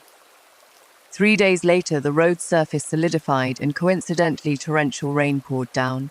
The once muddy and impassable roads were now completely waterproof, allowing carriages and horses to pass without obstruction. Disaster victims pushed grain carts through the rain as if walking on flat ground, all kneeling and crying out, "Miracle." After returning to the capital city, Li Xuanjin claimed merit for me. His Majesty the Emperor praised me for my benevolent heart in helping the world, my contributions to the state, and bestowed upon me the title of Al County Princess. Granted me 800 households in fief, 500 taels of gold, and 100 bolts of silk when the imperial decree was announced. The entire city was shocked. Who would have thought that the former cast-out wife of the Pei family would now become a second-rank county princess? The credit for the cement, however, went to Gu Linfeng. With this achievement, the establishment of Panchi Trading Company naturally fell into place. I voluntarily gave away this credit. I had already received my system points publicly. I didn't want to become a target for everyone to watch. From now on, I only need to lie back and count money while Gu Linfeng has to work himself to death. Thinking about it, he is the one getting the worst deal. The day after the investiture ceremony, Li Xuanjin personally visited my estate. Xuntao's hands trembled as she served tea, but I recalled the various times working with him in the disaster area and felt calm and composed instead. He took out a brocade box from his sleeve and pushed it over, his eyes clear and rin with a smile. "The salt permits, I promised you." Joy burst forth in my eyes. "Thank you, Your Highness, the Crown Prince." I entertained him attentively, being especially fawning. Li Xuanjin was also in good spirits, touring my medicinal garden and seeming very interested. I dutifully and responsibly introduced my treasures to him, but soon an uninvited guest came knocking, breaking the rare harmonious atmosphere. The visitor was Lin Wan again. I had someone turn her away, but the maid reported back that if I didn't see her, she would just keep waiting there and refuse to leave. Hearing this, I also wanted to see what trick she was up to, so I let her in. Her face was pale, her figure frail, and she looked completely haggard overall. Looks like after marrying into the Pei family, her days haven't been going well. Lin Wan's days were indeed not going well. Back then, to scrape together the 5,000 taels to compensate me, Pei Jingheng and old Madame Pei used both carrot and stick to make use of her dowry. Pei Jingheng no longer treated her with his former gentleness, always carrying a faint trace of irritation in his expression. What chilled her heart even more was Pei Jiaojiao. This sister-in-law was extravagant by nature, repeatedly reaching out for money. When the news of my meritorious disaster relief and being granted the title of county princess spread back, the Pei family unexpectedly began to show hints of regret. Lin Wan's situation in the Pei family became increasingly awkward. Thinking of all these things, a terrifying hatred ignited in Lin Wan's eyes. "Shen Mingyue, you must be very proud of yourself right now, aren't you?" Her voice was shrill. "So your meekness in the Pei family was all an act."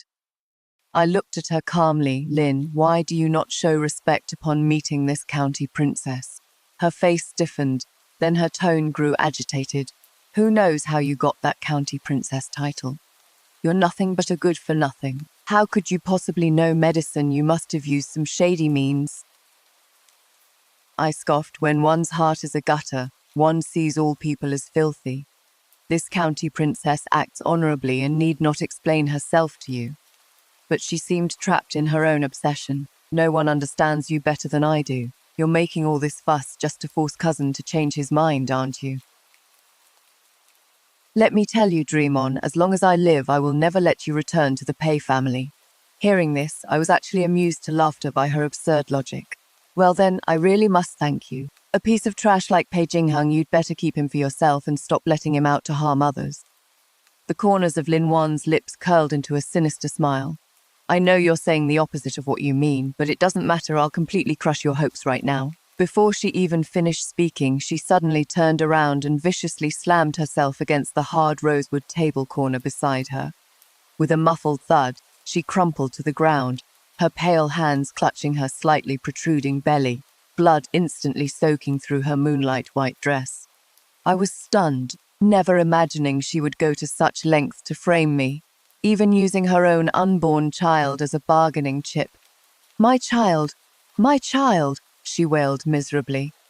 Sister Shen, even with 1,000 grievances, why hurt the flesh in my womb?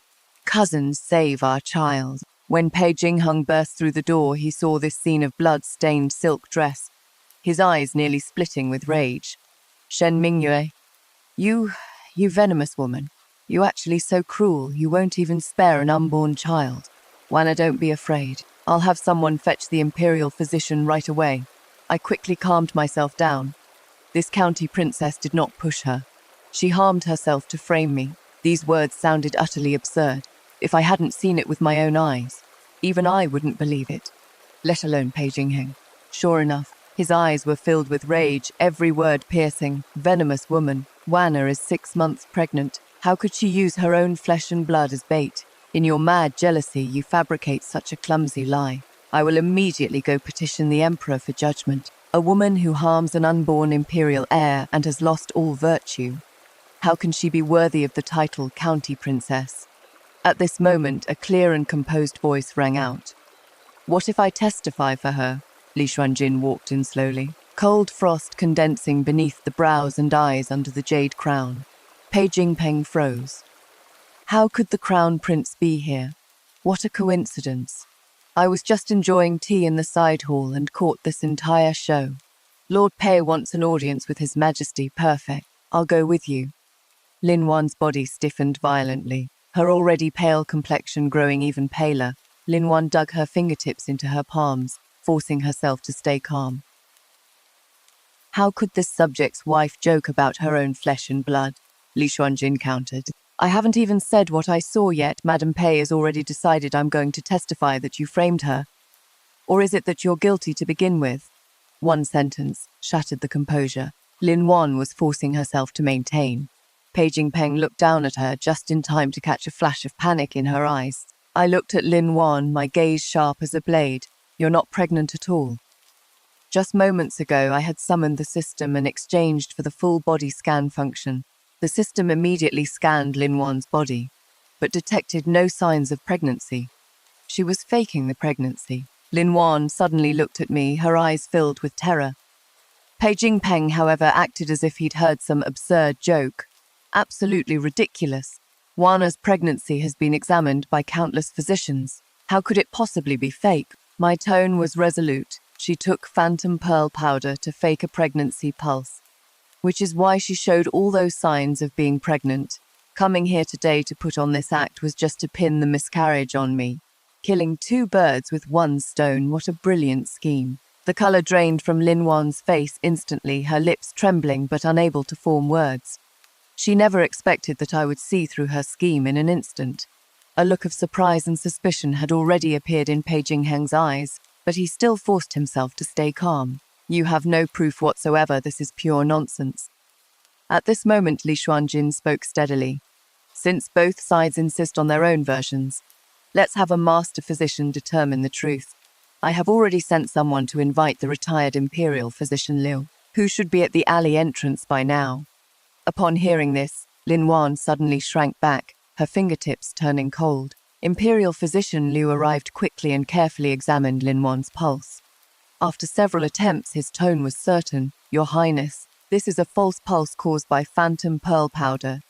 And this blood surge is not a sign of miscarriage either, but rather from taking conflicting blood-activating medicine. Lin Wan shrilly denied it. No, it is not like that. You're all in this together. Pei Jingheng looked at the physician, then at the deathly pale Lin Wan, his face showing disbelief and the fury of being deceived, but unwilling to admit his blindness in front of me and lose face. He could only grit his teeth and insist, I believe Wana. She would never deceive me. But his tightly clenched fists and iron blue face had already betrayed his true thoughts. Watching him stubbornly saving face while suffering, I sneered and delivered the final blow. If you still don't believe me, go back to Pei residence right now and search her room. She must still have stock of that kind of drug that can pass for the real thing, or ask her most trusted personal maid you'll know with just one question. Upon hearing this, Lin Wan's body trembled violently, her eyes becoming even more evasive, not daring to meet Pei Jingheng's gaze at all. Pei Jingheng left in a fluster with Lin Wan. I knew that after this incident, the once deeply devoted couple would surely develop a rift between them. From now on, Pei residence is bound to be lively. Li Xuanjin suddenly spoke up. What, do you still have lingering feelings for Pei Jingheng? I shuddered, feeling a chill throughout my body. How is that possible? Even if all men in the world went extinct, I still wouldn't miss him. The Crown Prince's expression seemed to soften slightly. Then why were you staring at him with such a pained and reluctant look? I was momentarily speechless. I was feeling bad about my points. I just spent a full 1,000 points. Although I'm quite wealthy now, spending points on Lin Wan is simply a waste. This matter was nothing more than an insignificant little episode to me. During the day, I tended to the newly cultivated purple ginseng in the herb garden, and at night I fiddled around researching the system light screen. Occasionally I'd sip tea and chat with Li Lingxi, who came over to mooch meals. My days were quite carefree. Who'd have thought that the day I returned to the estate after inspecting the newly built textile workshop in the suburbs, Pei Jingheng would block my path, his eyes full of pain yet carrying some kind of self-righteous affection. Mingyue, I was wrong, so terribly wrong. I was blind back then, my heart clouded, and I failed your sincere devotion. I wrongly trusted that bitch Lin, can you forgive me? Watching this performance of his, I only felt my stomach churning. Affection that comes too late is cheaper than grass. And what is more, this isn't even affection. Clearly he just sees that I have value to exploit now and wants to drag me back into that hellhole to continue being his and the Pei family's workhorse.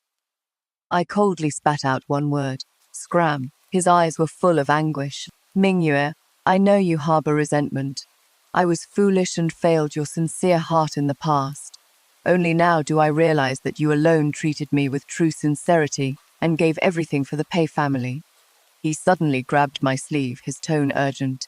I'll go back right now and divorce Lin. Can we renew our former bond? This time I will surely treasure and cherish you, give you the phoenix coronet and red robe, and make you the legitimate matriarch of the Pei family with all due honor. I let out a cold laugh, as if I'd heard the biggest joke in the world. Where do you get the nerve to think I'd take you back? Forget about rekindling old feelings. Even if I passed by the Pei residence, I'd feel like it dirtied the soles of my shoes. Pei Jingheng's face turned deathly pale, his lips trembling as if he still wanted to say something. But I had no patience to entangle with him any further and directly ordered the guards to throw him out. He struggled, looking back at me unwillingly, his eyes filled with disbelief and the pathetic look of being wounded by my words. I turned around and walked toward my carriage without hesitation, leaving him and his ridiculous words completely behind. When Li Lingxi learned of this, she clapped her hands in delight. Well said, that kind of man deserves to be put in his place. But she leaned closer to me and blinked. I heard that after he went back. He actually made a fuss about divorcing Lin Wan. But unfortunately, old Madame Pei refused no matter what.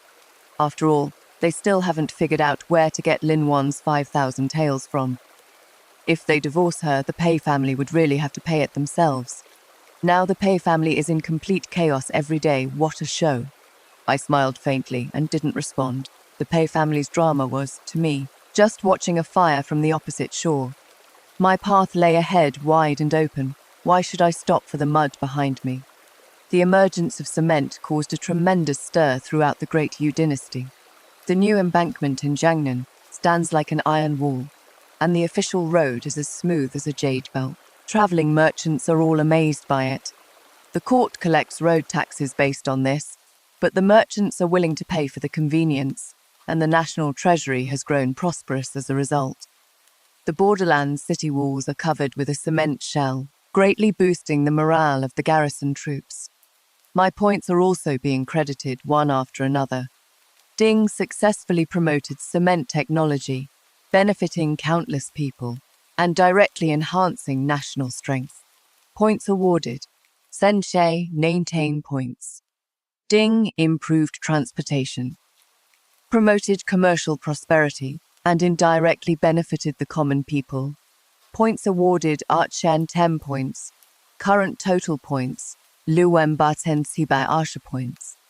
Listen to that pleasant sound, isn't it way more satisfying than getting tangled up with the Pei family? Gu Limfeng, with his exceptional financial management skills, turned cement into a rolling source of wealth and was privately praised by both the court and the public as the living god of wealth. The Crown Prince values talent and specially issued an edict to recruit him into the Ministry of Revenue as a vice minister, overseeing all political and commercial affairs related to cement, making him the first person in this dynasty to enter the court without passing the civil service examination. Gu Linfeng came specially to thank me, and I couldn't hide my surprise. You've always only cared about gold and silver. How come you're suddenly willing to become an official? Gu Linfeng swept his wide sleeves, his expression full of high spirits. Cousin, you've got it wrong. This foolish brother merely dislikes literary composition, but the Ministry of Revenue. His voice suddenly deepened, his eyes gleaming with brilliance. It is exactly what controls the wealth and grain of the realm. To strategize here is for the nation's granaries. To assist national policy with business acumen, that is where true skill shows. He has got such grand ambitions. I'm actually impressed, and he really does have the skills. After taking office, he established hydraulic bonds in the name of the Ministry of Revenue, using future cement profits and toll taxes as collateral, inviting merchants nationwide to purchase them. Once the news got out, wealthy merchants rushed to buy in, and soon silver flooded the national treasury. The hydraulic projects that were short on funds could immediately break ground. This move used future wealth to solve present emergencies, instantly revitalizing the national treasury. After getting praised by His Majesty the Emperor, he was totally full of himself, showing off in front of me every chance he got. I didn't go through the imperial exams, yet I can still serve in court alongside my old man. You have no idea the way he looked at me this morning. Heh, I've never been able to stand so straight in front of him in my entire life. I glanced at him with a smile. Want to pull off something even bigger? Gu Linfeng's eyes lit up and he immediately leaned in. Let's hear it. Open up maritime trade. I lowered my voice. The seas hold countless treasures. It just depends on whether you've got the guts to go get them. The court can collect maritime taxes, and your merchant fleet can ride the wind and make a fortune. He was tempted, but his face showed difficulty. This matter involves too much. It'll be hard to push through. If this were easy, how would it show off your achievements? I knew Liam loved money. That salt permit I gave him. He didn't waste it. With maritime trade being so profitable, he had to be itching for it. As expected, he waved his hand as if helpless. Forget it, forget it. Who told me I'm born to toil? I'll give this matter a try. However, as soon as the proposal was made, it met with fierce opposition from court officials. The Ministry of Works claimed shipbuilding wastes resources and harms the people. The censorate remonstrated the sea ban is ancestral law, and for a time the dispute reached a stalemate. At this moment, the Crown Prince Li Xuanjin stepped forward to state his position, clearly presenting 3 benefits of opening the seas. First, it could relieve the livelihood of the southeastern people, resettling 100,000 households through shipbuilding and maritime transport. Second, it could enrich the national treasury, establishing a maritime trade office that could bring in 1 million taels in annual tax revenue without needing to tap into the inner treasury. Third, it could support the military campaigns in the southern frontier and northern frontier, opening maritime supply lines to strengthen national defense. Every sentence directly addressed the vital points of national economy and people's livelihood, and the voices of opposition gradually weakened. But there was still a stubborn censor who refused to back down. Those barbarians from overseas. If we invite the wolf into the house. Li Xuanjin's cold gaze swept over him, and he asked with a light tone, "Are you saying our glorious celestial dynasty is afraid of barbarian ships? Or are you gentlemen suggesting that our great U navy is too weak to fight?" That old censor was immediately left speechless. Gu Wenhai kept giving Gu Linfeng meaningful looks, his eyes almost crossing from the effort, but Gu Linfeng pretended not to see and instead publicly declared his position. This subject is willing to stake his military pledge. Within 3 years, if maritime tax revenue does not reach 30% of land customs, this subject will voluntarily request dismissal and investigation. After Li Xuanjin and Gu Linfeng finished their double act, the Son of Heaven on the dragon throne finally nodded. Approved. The Ministry of Revenue shall take the lead and draft maritime transport regulations within 3 months. Li Xuanjin personally went to southern Fujian to oversee maritime transport affairs, with Gu Linfeng accompanying her. In the blink of an eye, several months passed, and as the year-end approached, maritime transport also got on track. When the first official merchant fleet returned, the cargo full of Southeast Asian spices and exotic timber brought the Maritime Trade Office over 10,000 taels in tax revenue in a single day. Gu Linfeng's and my merchant fleet also returned fully loaded, and the two of us made a killing. Silver coins jingled in my pocket, and at the same time the system notification also sounded in my mind like heavenly music. Ding successfully promoted the opening of maritime transport. Promote the prosperity of trade expanded the dynasty's territory. Reward points, centine points, ding. Indirectly created hundreds of thousands of jobs, improved livelihood in the southeast. Reward points, R10 Dine points, current total points, Yalsem Batsi Arin points. With money in my pocket, it is really hard to resist spending it. I opened the system shop, browsed around, and bought many grain seeds, various farming tools, and fertilizer. Hybrid rice seeds, Sichen points high-yield wheat, Jahi seeds, Sichen points golden potato seed tubers, Sichen points matching farming tools and fertilizer. Launchen points just like that. I spent over 10,000 points again. But this girl's got money, this girl can afford it. After the spring began, I handed these over to the most experienced old tenant farmers on the estate and arranged for them to trial plant in the designated fields. The Great U dynasty had opened maritime trade, and all sorts of exotic goods now had sources. At first, the tenant farmers were skeptical about the hybrid rice that looked no different from ordinary rice seeds.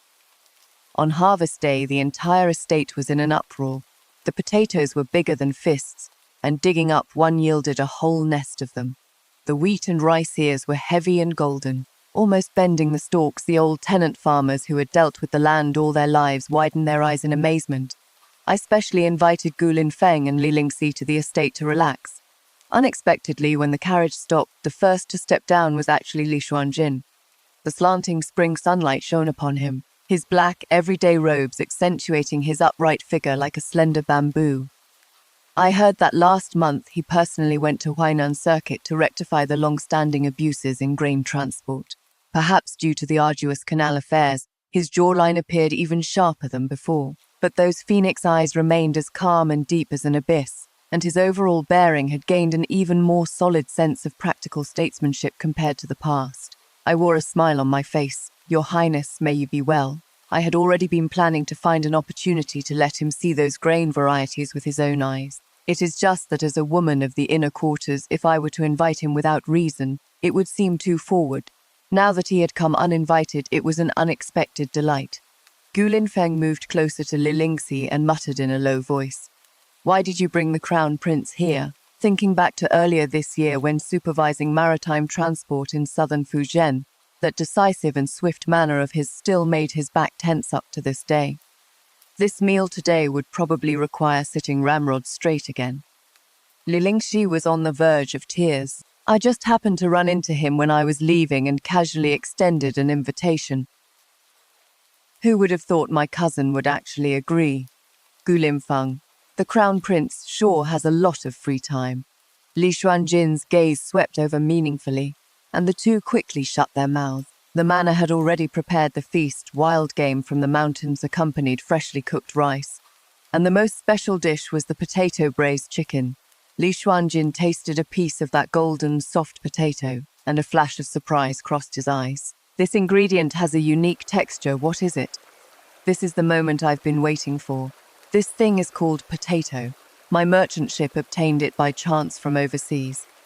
Gu Limfeng opened his mouth to say something but was glared back into silence by me. Li Xuanjin's gaze lightly swept between the two of us, suppressing the doubt in his eyes. After the meal, I led them toward the field ridge.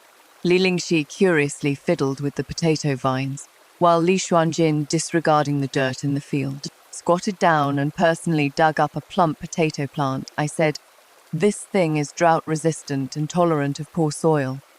This small one mu can yield over 1,000 jin, and it can also grow in the harsh cold lands of the Borderlands."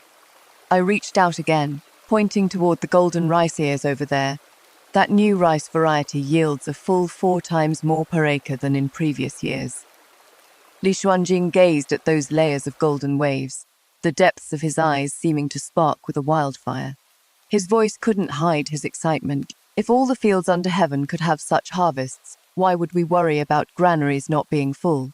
I immediately said, fortunately the court opened maritime transport. So this subject's daughter had the fortune to find these grain varieties. This subject's daughter is willing to offer them all to the court. Shen Mingyue, these few words rolled between his lips and teeth, carrying an unprecedented warmth. You always surprise me. After Li Xuanjin presented the grain varieties and cultivation methods to His Majesty the Emperor was greatly pleased and immediately issued an edict for the Ministry of Agriculture to supervise trial planting with full effort. The Ministry of Agriculture marked off 100 ching of official fields in the outskirts of the capital, with old tenant farmers from my estate personally providing guidance. In late spring, the 100 ching of official fields under the Ministry of Agriculture welcomed their first harvest. The new grain trial planting was a huge success, with yields per acre shocking the court and the public. Potatoes reached 1,800 jin, rice 6 shy and 3 dao, wheat 4 shy and 9 dao. All yields were 3 to 4 times what they were before. His Majesty the Emperor was greatly delighted. He personally bestowed the imperial names Yongle potato, Jiafeng rice, and Yumen wheat. At the same time, he issued an edict promoting me to Princess Al, and also bestowed 1,000 taels of gold, 10 hue of pearls, and silks and satins that flowed like water into the princess's residence. Ding successfully promoted high-yield grain varieties, directly solving the people's food and clothing problem. Reward points, Wu Chalin 10 points. Current total points, Shitsiwen Siten Siba Asha points. Listening to the system notification sound, I stroked the newly adorned pearl on the princess's tur, my heart blooming with joy. Gu Limfeng had been annoyed lately by his family urging him to marry. This day he snuck over to my estate, sighing, "Cousin, save me. Mother blocks me every day with portraits of young ladies." I was checking the accounts, not even lifting my head. "How do I save you? How about?" He leaned in and whispered, "We just say that you and I are in love." My pen paused, and I chuckled. How would eldest aunt ever agree to someone of my status? If she doesn't agree, even better. Then I'll have a reason to refuse meeting others. Who knew that 3 days later the Gu family actually sent a matchmaker to my door? Looking at the names side by side on the marriage certificate, he and I stared at each other. It is still not too late to come clean now. Gu Limfeng grabbed his hair in frustration. We went together to visit our gravely ill maternal grandmother, planning to confess the truth. Grandmother placed mine and Gu Linfeng's hands together, full of expectation. "Mingyue, you've suffered before, but fortunately it is all in the past. You can marry in with peace of mind in the entire Ju family. No one will dare mistreat you." If Lin Feng dares treat you poorly, I'll be the first to not forgive him. My heart ached, and I swallowed back the words that were on the tip of my tongue. I used points to exchange medicine for grandmother. Her serious illness improved, and the old lady became even more convinced it was auspicious luck brought by the happy occasion. Gu Linfeng privately tried to curry favor with me and negotiate. Good cousin, you see how grandmother's health is now. How about we just pretend? It'll put the old lady's mind at ease and give me some peace and quiet. I readily agreed. Sure, just give me an extra 10% of the maritime trade profits. Zhi Linfeng jumped up in protest. Shen Mingye, you're taking advantage of my desperation. Then I'll go confess to first aunt right now. Wait. Gu Linfeng hurriedly stopped me. Deal. When news of my engagement spread, Pei Jingheng suddenly came looking for me. He reeked of alcohol. His eyes were bloodshot, with suppressed anger and sorrow in their depths. How could you marry someone else? You clearly said you'd only love me in this lifetime. How can you go back on your word? I took half a step back, putting distance between us. Those foolish words I said when I was young and naive. You've remembered them all this time.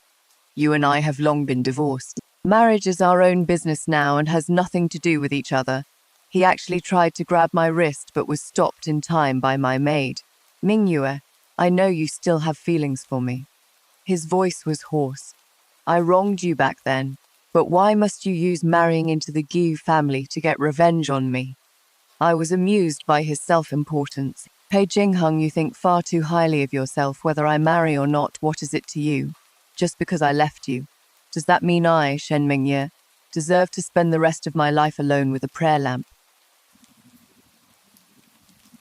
He acted like he couldn't understand human speech, looking at me with what he thought was deep affection and persistence. I'll immediately divorce the Lin family. Wait for me to come back and marry you. I treated his words like fart, and was about to kick him out when a cold and authoritative voice sounded from behind me. Editor Pei. Li Xuanjin was standing not far away at some point, his expression calm, but his gaze pressed down on Pei Jingxing like something tangible. Pestering the princess here and spouting such wild words, what kind of behavior is this? His voice wasn't loud but carried an unquestionable oppressive force. If you think the Hanlin Academy position is too leisurely, I don't mind having a word with the Ministry of Personnel. There are plenty of provincial postings available. Pei Jingxing's whole body stiffened, the color instantly draining completely from his face. His lips trembled a few times, but in the end he didn't dare say another word, hastily performed a bow, and fled in panic. I breathed a sigh of relief. Thank you for rescuing me, Your Highness. Li Xuanjin's gaze fell on my face, his eyes deep and inscrutable. He was silent for a moment, then suddenly spoke, his voice betraying no emotion. Want to get married? My heart suddenly jumped as if lightly bumped by something. Feeling inexplicably guilty for some reason, I lowered my eyes and answered vaguely, arranged by the elders at home. He made a sound of acknowledgement, didn't press further, but his gaze still remained on me. In the end, his tone returned to its usual gentle indifference. The Gu family is not bad either. After saying that, he turned and left. I stood there, watching his departing figure, and a vaguely absurd thought arose in my heart, which I quickly suppressed. He is the crown prince, the future sovereign. How could that be possible? As midsummer approached, a lotus viewing banquet was held in the palace. As a county princess, I was naturally invited as well. The banquet was set at the pavilion by Tai Pool, personally presided over by the Empress, with noble ladies from various families gathered together. My status was different from before, so although there were curious gazes, no one dared to come forward and provoke me. I spotted Lilingxi, sitting alone in a corner, looking considerably thinner. I was about to approach her, but she turned her face away, deliberately avoiding my gaze. I didn't understand why, and felt disappointed. But knowing this wasn't the right moment for conversation, I had to suppress it for now. The most eye-catching person at the banquet was none other than Su Wangqing, the legitimate daughter of the Minister of Personnel. She was known for her talents, and her beauty was breathtaking.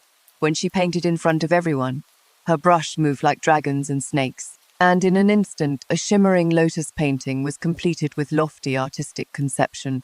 drawing praise from the entire audience. I heard the young ladies beside me whispering, mentioning that the Crown Prince would soon select a consort, and she was the most popular candidate for Crown Princess. I quietly looked at her indeed. She was stunningly beautiful, and with the Crown Prince, they were a perfect match.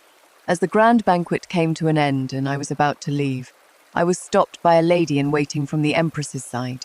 Inside Cunning Palace, the Empress treated me with great warmth and praised me profusely. Finally, she slightly changed the subject and said with a smile, "I heard you're engaged to the young master of the Gu family. I'm happy for you too." Then she ordered someone to bring up a brocade tray containing a set of pure gold and ruby hair ornaments, shimmering brilliantly. "This is a wedding gift from me." My heart skipped a beat, and I immediately bowed and declined. "Your Majesty's generosity is too great. This humble subject dares not accept it." While we were at an impasse, Li Xuanjin came hurrying over, not even waiting for the palace attendants to announce him. His gaze swept quickly over me, and that trace of urgency from before disappeared. "Mother Empress, why did you summon the princess?" The Empress's smile remained unchanged as she said gently, "I merely heard that the princess got engaged and felt happy for her, so I'm giving her some wedding gifts." Upon hearing this, Li Xuanjin's gaze fell on my lowered eyelashes, his voice calm and steady. "If Mother Empress bestows it, then accept it. There is no need to decline." My fingertips curled slightly. Without raising my head to look at him, I only responded quietly, "Yes, thank you for your Majesty's grace." Afterwards, I found an excuse and respectfully withdrew. The palace doors closed behind me, shutting out the conversation inside. The Empress looked at her composed son and sighed softly. "Jinna, you're not young anymore. It is time to establish a consort. That child from the Sioux family, her character, appearance, and family background are all excellent. She is the most suitable choice." After a moment of silence, Li Xuanjin's voice came, revealing not a trace of emotion. "Your son understands. Everything is at Mother Empress's disposal." After returning home, I ordered someone to put away that set of jewelry. Things that don't belong to you. Even looking at them one extra time is overstepping. Just then, an urgent military report at Bapalinlai speed tore through the peace of the capital city. The Changdi had invaded the borders, successively breaking through Yunzhou and Lanzhou. The border was in crisis. According to the urgent report from the Borderlands, the Changdi tribes had suffered a severe drought unseen in decades this year. The pasture grass died off in patches. Cattle and sheep lay dead everywhere. The nomadic people who could no longer survive could only turn their eyes toward the fertile borders of Great U in the south. In the Golden Luan Hall, His Majesty, the Emperor, was furious and immediately issued an edict to dispatch troops. Li Xuanjin volunteered to lead the campaign, and His Majesty, the Emperor, approved. Before the army moves, provisions come first. The entire Ministry of Revenue was immediately thrown into chaos. Gu Limfeng took the initiative to take on this task. What others saw as dangerous, he could see the opportunity in. When I heard about this, I immediately pulled up the system screen. The light screen flowed, countless options appearing before my eyes. Steel crossbows, armor-piercing arrows. These things couldn't be rashly brought out. My mind turned, and my finger pointed to other options. Portable monocular telescope, X-Wu, with operation manual. Exchange, bar 10 points, high-efficiency compound wound medicine, XE10 exchange. Exchange, eats 10 points, detailed records of Borderlands geography, includes markings of Changdi tribe water sources and small paths. Exchange. Yaolin points, gold threads, soft armor XR exchange. Yaolin points, exchange successful. Current point balance, Yawar Bar Ardeen. Fortunately, my wealth is substantial now. Such a large-scale exchange is merely like drawing water from a lake. It doesn't hurt my foundation at all. I carried the heavy rosewood box to find Gu Linfeng. Just as I rounded the corridor, I saw a familiar figure in bright pink fleeing from the study in a panic. Li Lingxi looked up and saw me, her eyes full of alarm, stammering. I just happened to pass by, Mingyue. Don't misunderstand." Her voice grew softer as she spoke, and before her words even trailed off, she gathered her skirt, lowered her head, and ran away quickly. I watched her retreating figure, a contemplative look rising in my eyes. I stepped into the study and saw Gulin Feng staring blankly at a piece of soft armor, so absorbed he didn't even notice me approaching. I cleared my throat lightly. He suddenly snapped back to reality, hastily tucking the soft armor into his sleeve, looking somewhat uncomfortable. "Why are you here?" It seems someone cares more about cousin's safety than I. His own cousin. Du Gulin Feng immediately clutched his chest, making an exaggerated show of being moved. "Cousin, what are you saying? Your thoughtfulness, I naturally stop your nonsense." I lifted the box lid, revealing the neatly arranged items inside. "Let's talk business. These things must be delivered to the Crown Prince." He picked up a telescope, tried it out the window, and his hand suddenly trembled. This is a treasure for the military. Where did you get it?" "Father's old possession." I lowered my eyes and brushed over the sheepskin map in the box, a foreign tribute seized from the northern frontier back in the day. I thought it would never see the light of day. Never imagined it could come in handy today. Seeing him about to touch those 2 golden silk soft armors, I closed the lid. "Since someone already gave you a precious armor, these 2, Gulin Feng hurriedly snatched them away. "Things already given, how can they be taken back? Wearing 3 layers together is safer." I glared at him. Insatiable greed. This armor was originally meant to be presented to the Eastern Palace. It is just that. Since Li Lingxi had given the golden silk soft armor to Gulin Feng, the Eastern Palace probably wouldn't lack such protection even more. Gulin Feng accepted without hesitation. "Then even more reason not to take it back. I'll definitely deliver it for you." I looked at him, my expression becoming more serious. "You must be careful on this trip." The army departed soon after. No one knew that I also quietly packed my things and followed along to the northern frontier. Those items that could be shown under the name of father's relics had all been entrusted to Gulin Feng. Only those shocking and unprecedented objects required me to personally go to the Borderlands and act according to circumstances. The battle situation at the northern frontier was more brutal than imagined. The Qiangdi people, unable to survive due to the great drought on the grasslands, attacked the city with complete disregard for their lives. They were born fierce and brave. Though the Great U soldiers were well trained, they could hardly withstand such a desperate fighting style and retreated again and again. To turn the tide of battle, Li Xuanjin personally donned his armor and took to the field. With the Crown Prince present at the front lines, the morale of the soldiers soared, and they finally fought desperately to reclaim a city, but no one expected the Qiangdi people to be so cunning. They took border disaster victims hostage and forced children to poison the upstream water source. In just 2 days, a great number fell in the Great U military camp, and even the civilians outside the camp were not spared. I had just arrived at the northern frontier and saw devastation everywhere. Before I could even exchange for the antidote, I suddenly heard the horn blaring urgently from the city walls, and all the people in the city immediately fled, crying out, "The Qiangdi are attacking!" Run! Beacon fires suddenly blazed on the city walls, and Qiangdi cavalry descended like dark clouds. These grassland warriors, driven mad by drought, had bloodshot eyes and climbed up the city walls holding crude wooden shields, roaring like wild beasts from their throats. The defending soldiers had clearly been fighting bitterly for days. Their quivers were nearly empty, and the rolling stones were exhausted. Some gripped their notched steel blades with trembling bodies, yet still stood firm, blocking the battlements. "Bring me a bow." Li Xuanjin's voice was exceptionally clear amidst the beacon fires. He had somehow already ascended the city tower, his silver armor stained with blood, personally drawing open a 3-stone strong bow. The arrow shot through the air, precisely piercing through the throats of 3 Qiangdi centurions. Men of Great U. He cast off his blood-stained cloak and pointed his sword toward the city outskirts. "Behind us are our parents, wives, and children. Today we can only fight to the death." The city gate let out an overburdened tremor under the violent impact.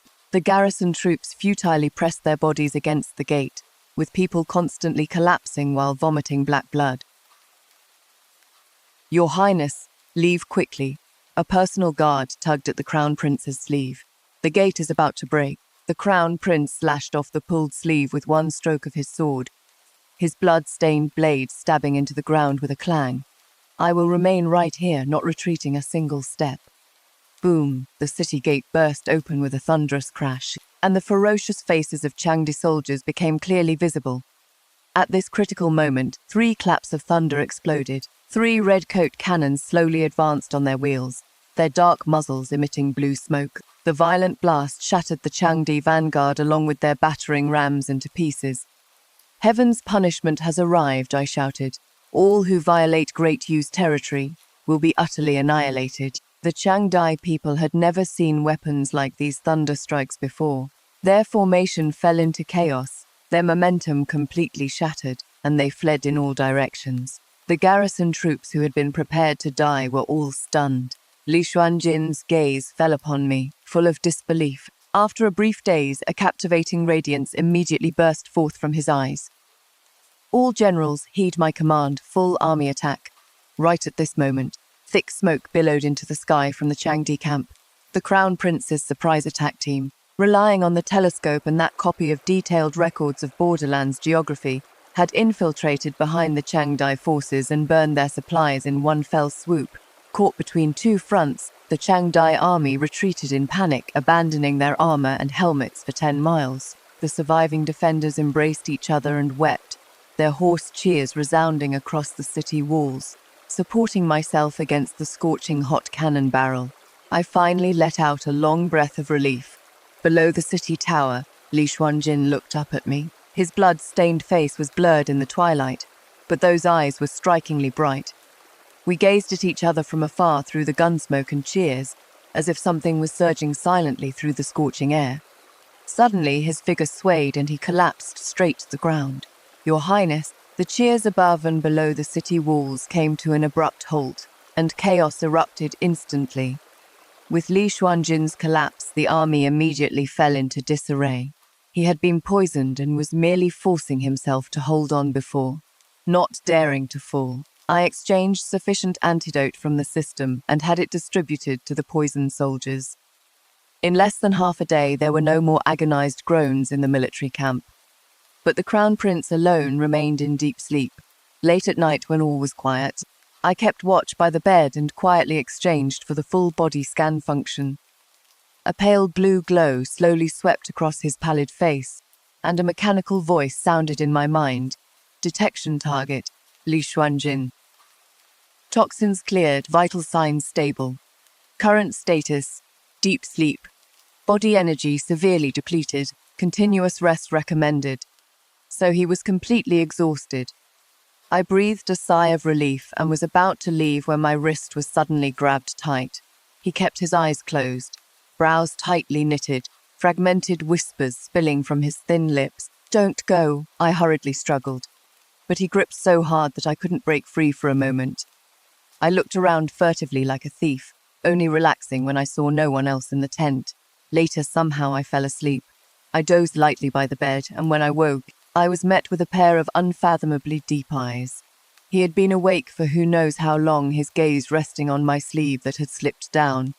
The 2 red moles side by side on my wrist were especially clear in the morning light. I hastily pulled down my sleeve and stood up. "This subject's daughter has been improper. Please forgive me, Your Highness." But he suddenly asked, "Last year in the 3rd month, at the 100 Flowers banquet in the palace, did you attend?" My heart suddenly skipped a beat. That banquet was when I was schemed against and muddle-headedly consummated the marriage with Pei Jinghang. It was also then that I had that child who never came into this world. Yes, I lowered my head and eyes, my fingertips slightly cold. His eyes darkened, and just as he was about to ask more, the tent flap was suddenly thrown open. "Mingyue, I didn't believe it when they said you came." Gu Limfeng rushed in like a gust of wind, pressing his hands on my shoulders and looking me up and down. "Did you really get those 3 divine cannons? Where did you?" I coughed lightly and stepped aside to clear the view. Only then did Gu Linfeng notice the Crown Prince who had woken up on the couch, and hastily bowed. "Your Highness, you're awake." Are you feeling better? Li Xuanjin's gaze swept over the hand he had just placed on my shoulder, his voice indifferent. I won't die. Gu Limfeng was so frightened. He waved his hands repeatedly. Your Highness is blessed by heaven. You must not say such inauspicious words. Li Xuanjin's face was dark as water. The atmosphere in the tent was strange, and Gu Linfeng inexplicably felt a chill on the back of his neck. How had he offended this lord? It wasn't until the imperial physician entered to check the pulse that the stalemate was broken. The remaining poison in your Highness's body has been cleared, and the citizens in the city have all improved. The medicine sent by the princess is truly miraculous. Li Xuanjin leaned against the couch, his gaze falling on me. This spiritual medicine, is it also a legacy from General Shen? I lowered my head and stared at the cracks between the blue bricks. Yes, General Shen truly left behind quite a few treasures. I laughed nervously with a guilty conscience, but then heard him change the subject. What about those 3 red coat cannons obtained through maritime trade? I secretly felt relieved that I had prepared in advance. Previously, I had strongly advocated opening maritime trade precisely to give these treasures a legitimate source. Li Xuanjin's gaze sharply swept toward Jiyu Limfeng, Minister Jiyu. I've heard the merchant ships are jointly operated by you two. But regarding this cannon matter, you seem completely unaware. Gu Limfeng honestly replied. I truly did not know. I quickly took over the conversation. This batch of ships just arrived at port yesterday. Cousin hasn't had time yet. Li Xuanjin said meaningfully, I see. Seeing he no longer pressed the matter, Liam and I quickly took our leave. After leaving the tent, I asked in a low voice, How are you? You're not hurt, are you? Gu Limfeng patted his chest nonchalantly. I don't need to be on the battlefield myself. I'm fine. Besides, don't I still have the golden silk soft armor you gave me for protection? Just then, a guard lifted the curtain to enter, and the draft carried our conversation word for word into the tent. Cough, cough. Inside the tent, Li Xuanjin suddenly choked and coughed, the medicinal juice spilling onto his inner garment, revealing the complete outline of the golden silk soft armor clinging to his skin. A heavy pressure instantly enveloped his entire being. So it turned out, this so-called token of affection was not exclusively his alone. Years of warfare had left the border city devastated. Liam and I walked among the ruins, seeing gaunt-faced common folk everywhere. A child crouched beside a collapsed roof beam, carefully picking up scattered millet grains. The common folk at the border between our two nations are really just fighting for a bite to eat. Gu Limfeng sighed softly. The Qiangdi grasslands suffered a drought, which is why they're desperately pushing south. I felt very uneasy. A vague thought began to form, but with so many concerns in my heart, I hesitated and couldn't decide. Several days later, the Qiangdi invaded again, but fled in panic under the thundering roar of the red-robed cannons. Looking at the dust rising outside the city, I finally steeled my resolve. I went to request an audience with the Crown Prince. As I lifted the curtain to enter the tent, I froze in place. The figure with their back to me turned around, and it was actually Li Lingxi. She looked travel-worn and had grown even thinner since we last met. Lingxi, what are you doing here? I was worried about cousin Crown Prince, so I came. Li Xuanjing glanced at her coolly. Her eyes flickered, and she hastily stood up, her sleeve knocking over the teacup. I'll go arrange my luggage first. Watching her retreating figure, I already had my suspicions, but with urgent matters at hand, I couldn't concern myself with other things. Your Highness, this subject has something to report. Speak, I said earnestly. This subject has a method that can make the Qiangdi kneel and beg to submit. A captivating light suddenly ignited in his eyes. Are these words true? My tone was firm. I would not dare speak falsely. I discussed with him in detail until late into the night. 3 days later at midnight, Qiangdi assassins climbed the city wall under cover of darkness. Just as they were about to leap onto the battlement, the torches around the altar suddenly blazed bright. I stood on the high platform in snow-white ceremonial robes, my face painted with flowing cinnabar totems, looking like a deity in the firelight. "You lot, how dare you defy heaven's might again?" The megaphone exchanged from the system had an amazing effect, the amplified voice rolling across the battlefield like thunderclaps. The Changdi soldiers about to launch their assault were momentarily frozen by this earth-shattering sound. Chieftain Wumuja raised his blade and roared furiously. "Stop playing God, men, follow me and kill. Heaven bestows sweet dew." I swept my wide sleeves and the system rain package activated in the clouds. Torrential rain poured down, instantly soaking the cracked earth. The Changdi people were stunned. Even the Dayu soldiers stood there in a daze. This is the most exciting dimension reduction strike moment in the entire text. She uses system items to create a miracle, but the key isn't the technological superiority. It is timing management, giving sweet dew when the enemy is most desperate and most in need of hope, which is more effective than any military conquest. Notice her wording: "Submit to Dayu, and I shall grant you a way to live." She is not threatening, she is bestowing. When you control the resources the other party needs most, you shift from passive to active, from the weak to the one granting favors. Everyone forgot about the fighting, only tilting their heads back, opening their mouth, greedily savoring the long-missed sweet dew. Rainwater slid down Wumuja's ferocious face. He gazed at the withered yellow grassland regaining its vitality, the curved blade in his hand trembling slightly. My voice was filled with compassion and temptation. "Submit to Great U, and I shall grant you a way to live." Wumuja's entire body shuddered. The Changdi army's morale completely wavered at this moment. This rain will fall for 3 days. I looked down upon the enemy forces. "If you remain stubborn after 3 days," the ceremonial robe fluttered loudly in the wind and rain. "It will be cutting off your own path to survival." The rain continued for 3 days, and the cracked grassland revealed new green. At dawn on the 4th day, the leaders of the Changdi tribes removed their armor and weapons, kneeling before the city gate. Wumuja raised the gem-studded curved blade passed down through generations above his head. "I beg the deity to grant my people a way to live. From this day forward." I stood in white robes bathed in light. "You are all subjects of Great U." Inside the negotiation tent, the ink on the surrender documents barely dry. I poured the seeds exchanged from the system into a clay urn. "These are alfalfa and drought-resistant highland barley. Scatter them on the rain-soaked land and you'll get 10 times the harvest in autumn." Wumuja's hands trembled slightly as he held the clay jar. "But right now we're in lean times. In 3 days the border market will open." Li Xuanjin's dark armor reflected the morning light. His tone resolute: "Exchange cattle and sheep for grain and fodder, war horses for medicine." On the day the Borderlands trade market opened, camel bells and horse neighs shook the clouds. Gu Linfeng clung to the tent flap, watching the bustling traffic outside, his eyes nearly falling into the merchant caravan's money chests. "Look at that. Premium Chang flutes and war horses for our tea. 3 horses worth a courtyard residence in the capital city. And that wool felt." He excitedly tugged at my sleeve.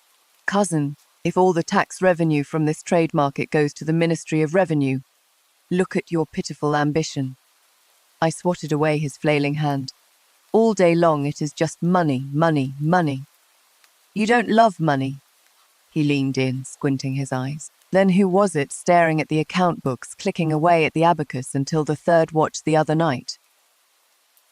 What I was checking wasn't account books at all, but clearly the points flowing out like water in the system. Red cannon, 30,000 points full body scan, 1,000 points antidote, 5,000 points portable amplifier, 800 points artificial rain enhancement agent, 5,000 points drought-resistant grain seed set, 5,000 points wool spinning technology improvement manual, 3,000 points. This trip to the Borderlands actually cost over 50,000 points, leaving only Tsilu Cesarine points in my balance.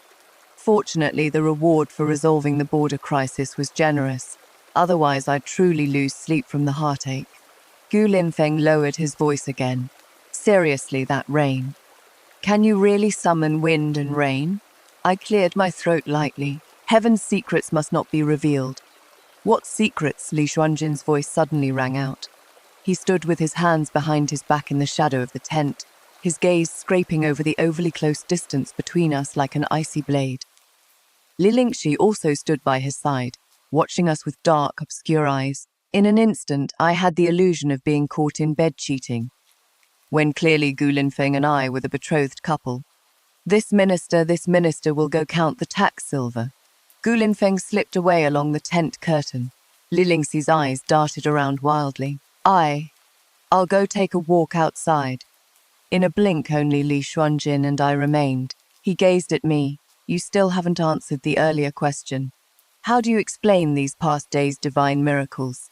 I feigned composure. Has your highness ever seen the boat people by the sea observe the sky? I pointed toward the cumulus clouds on the horizon. They've passed down through generations. Red sky in morning. Don't go out. Red sky at night. Journey 1,000 miles. Actually, the Changdi herdsmen have similar sayings. Li Xuanjin looked in the direction of my gaze and saw the cloud layers arranged in a fish-scale pattern. Before ascending the platform that day, this minister's daughter observed the celestial phenomena for 7 consecutive days. I took out a roll of yellowed animal hide from my sleeve. This is the Changdi star chart that father seized back in the day. Combined with the Bureau of Astronomy's rain and shine records, I calculated that rain would surely come after 3 days. He took the animal hide and examined it carefully. On it were indeed drawn unique star and moon markings. As for the amplification method, I directed his gaze to the leather goods stall in the corner of the trading post. The Chang flute people's horns, made from wild buffalo, can carry sound for 10 li. I merely borrowed the principle and made slight improvements using copper tubes. The evening breeze brushed past the copper bells before the tent, and he suddenly chuckled softly. Star readings, horns, and General Shen's relics that always appear at crucial moments. His black cloak billowed in the twilight. I rather hope all of this truly is heaven's will. My palm grew damp. I naturally knew that my previous actions had already aroused suspicion, but with starving people everywhere in the Borderlands, it was truly difficult to sit by and watch. This risky military move was a gamble on his benevolent heart, a gamble that he would prioritize the people's livelihood above all, even if there were still unclear and unexplainable things about me. I figured he would prioritize the bigger picture and temporarily refrain from investigating further. He indeed didn't investigate further and instead said, I have already petitioned the throne to confer the title of King of Restored Righteousness upon Umujia. His tribe's children may enter the Imperial Academy to study the sage's texts, and separately, 100 craftsmen will be dispatched to teach pottery, firing, and weaving techniques. Hearing this, my eyes lit up immediately, and I clapped my hands in praise. Your Highness is enlightened, using culture and education to nourish the Borderlands, using craftsmanship to sustain people's livelihoods. This is the true path to lasting peace and stability. I timely presented 2 silk scrolls. This subject girl also has methods for wool spinning improvement and dairy product processing, which can teach the Changdai people to weave wool into brocade and cow's milk into cheese. With the value of goods multiplied, they will naturally be able to live and work in peace. Li Xuanjin smiled ambiguously. Also relics of General Shen. I was carefully choosing my words when he had already turned to look at the cooking smoke outside the tent. The Borderlands matter is settled. I'll return to the capital soon. His voice suddenly became calm, his eyes full of solemnity. I have important matters that need to be discussed with the princess in detail. His gaze made my heart suddenly tighten. What could he want to talk to me about? When returning to the capital, the northern frontier was already drifting with light snow. Ding resolved a century-old border trouble, promoted ethnic integration. Reward points. Yal lin lin lin lin lin 10 points. Current total points. Yal tilo si 18 points. 100,000 points. This job was really too worth it. Li Lingxi and I rode in the same carriage, looking up at the person across from me who kept her eyes lowered in silence. I finally spoke. How long are you going to keep avoiding me? Her fingertips clutched her handkerchief tightly. My engagement with Gu Linfeng is fake, I stated directly. It will be dissolved after returning to the capital. She suddenly looked up, her eyes filled with astonishment. I told her all the inside details, and Li Lingxi's mood visibly improved. She returned to her usual chatty self. Why didn't you say so earlier? I looked at her leisurely. If you're going to blame someone, blame those who set their eyes on a man but act all coy and secretive about it, not treating me like a friend at all. Lilinxi's face instantly turned red. I thought you too, I snorted with laughter. I wouldn't be interested in someone like him, Lilinxi immediately defended him. He is clearly wonderful. I enumerated his flaws. He is super stingy, haggles for half an hour even when buying a flatbread. Lilinxi immediately retorted, that is being budget conscious. You don't know that just yesterday he paid out of his own pocket to buy winter clothes for the wounded soldiers. He is a money grubber, even calculates the return trip of empty wagons when escorting military provisions, insisting on bringing back Western region spices to sell on the way back. Lilinxi, that is making the best use of resources. I clicked my tongue twice. Love really does make people blind, just like I was back then. Lilinxi looked disgusted. I'm nothing like you. You were truly blind, but I have a keen eye for men. We too bickered all the way, the atmosphere warm and harmonious. No one expected that disaster would strike at this moment. Outside the carriage, the sound of something cutting through air suddenly rang out. Assassins, protect Her Highness. Both our faces changed drastically. Arrows rained down like droplets.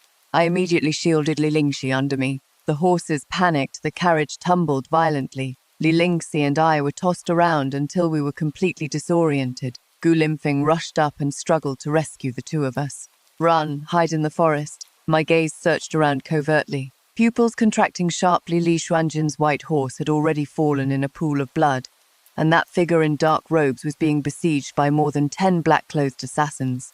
Guards fell one after another, the snowy ground soaking in dark red. Don't do anything stupid. Gu Lingfeng gripped my wrist tightly.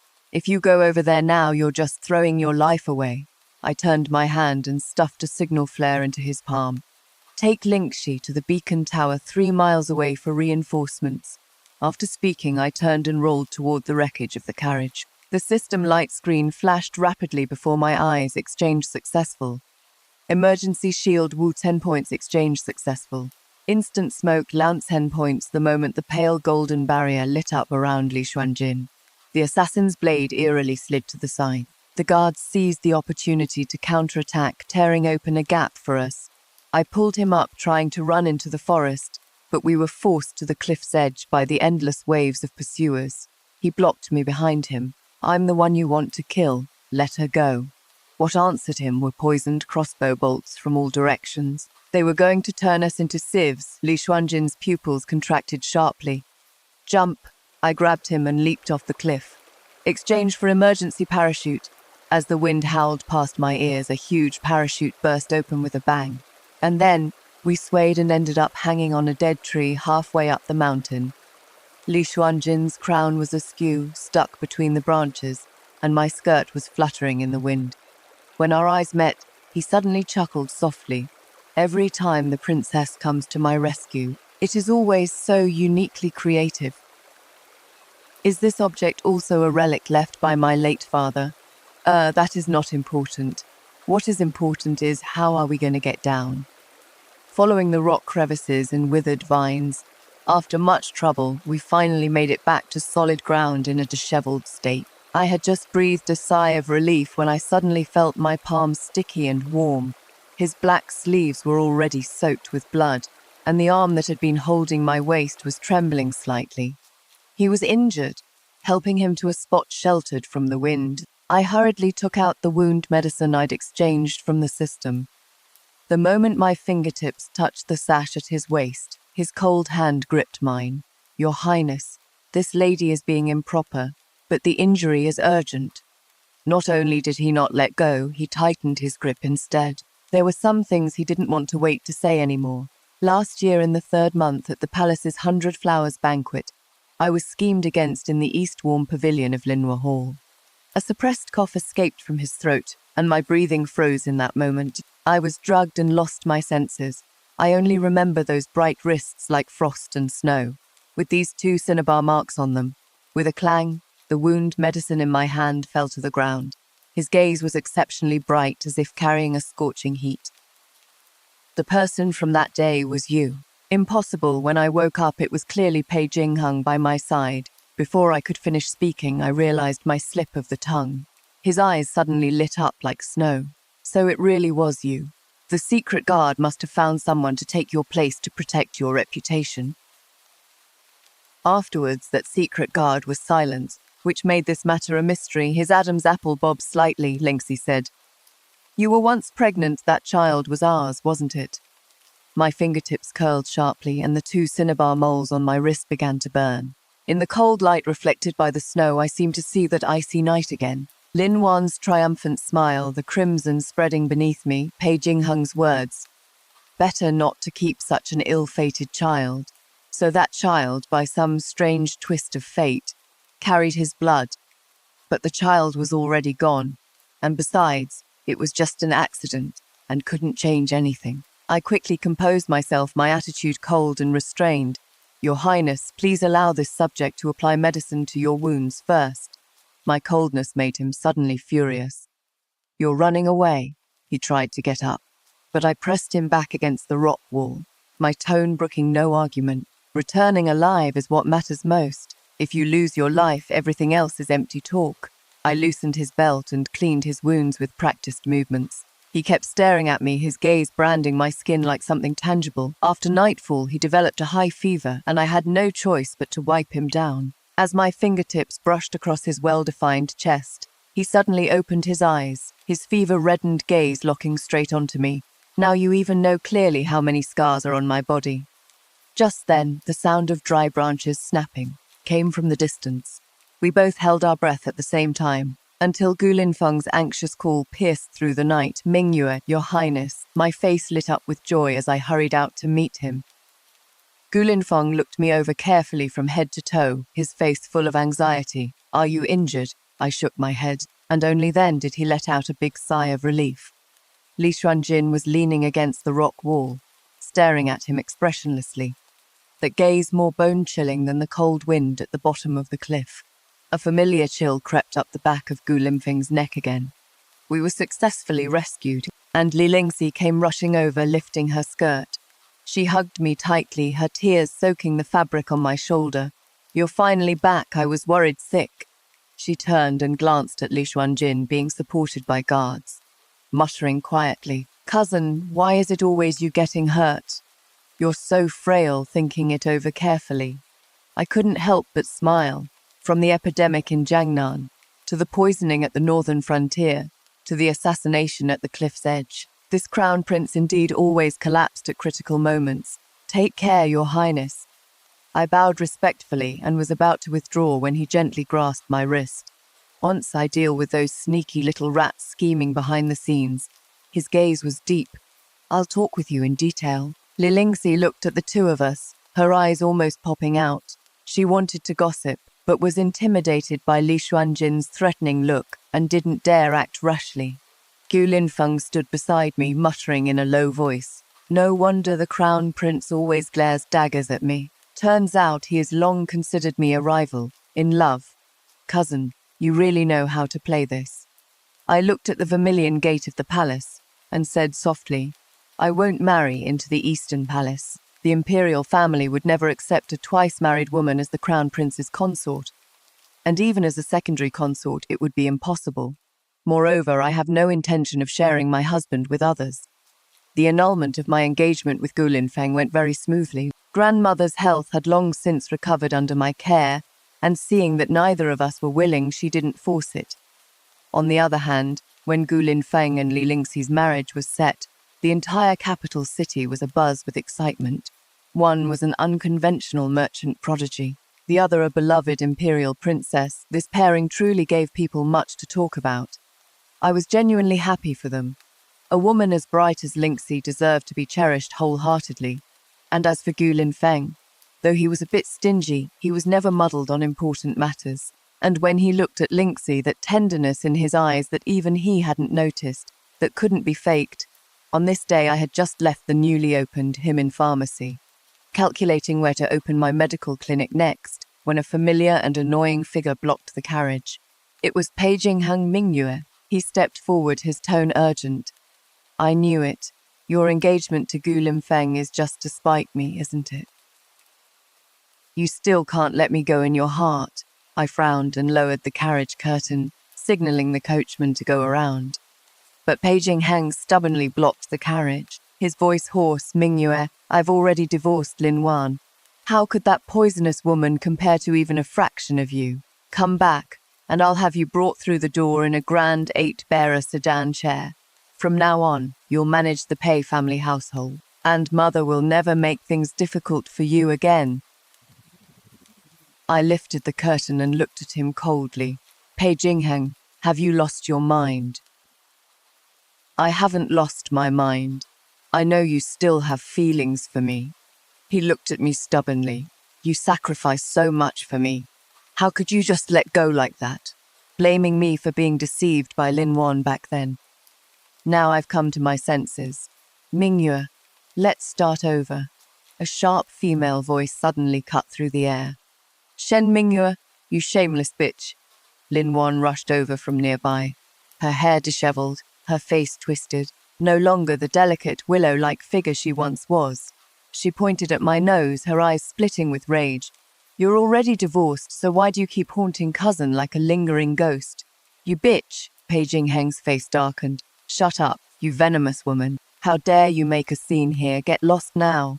Lin Wan seemed possessed, her voice becoming increasingly shrill.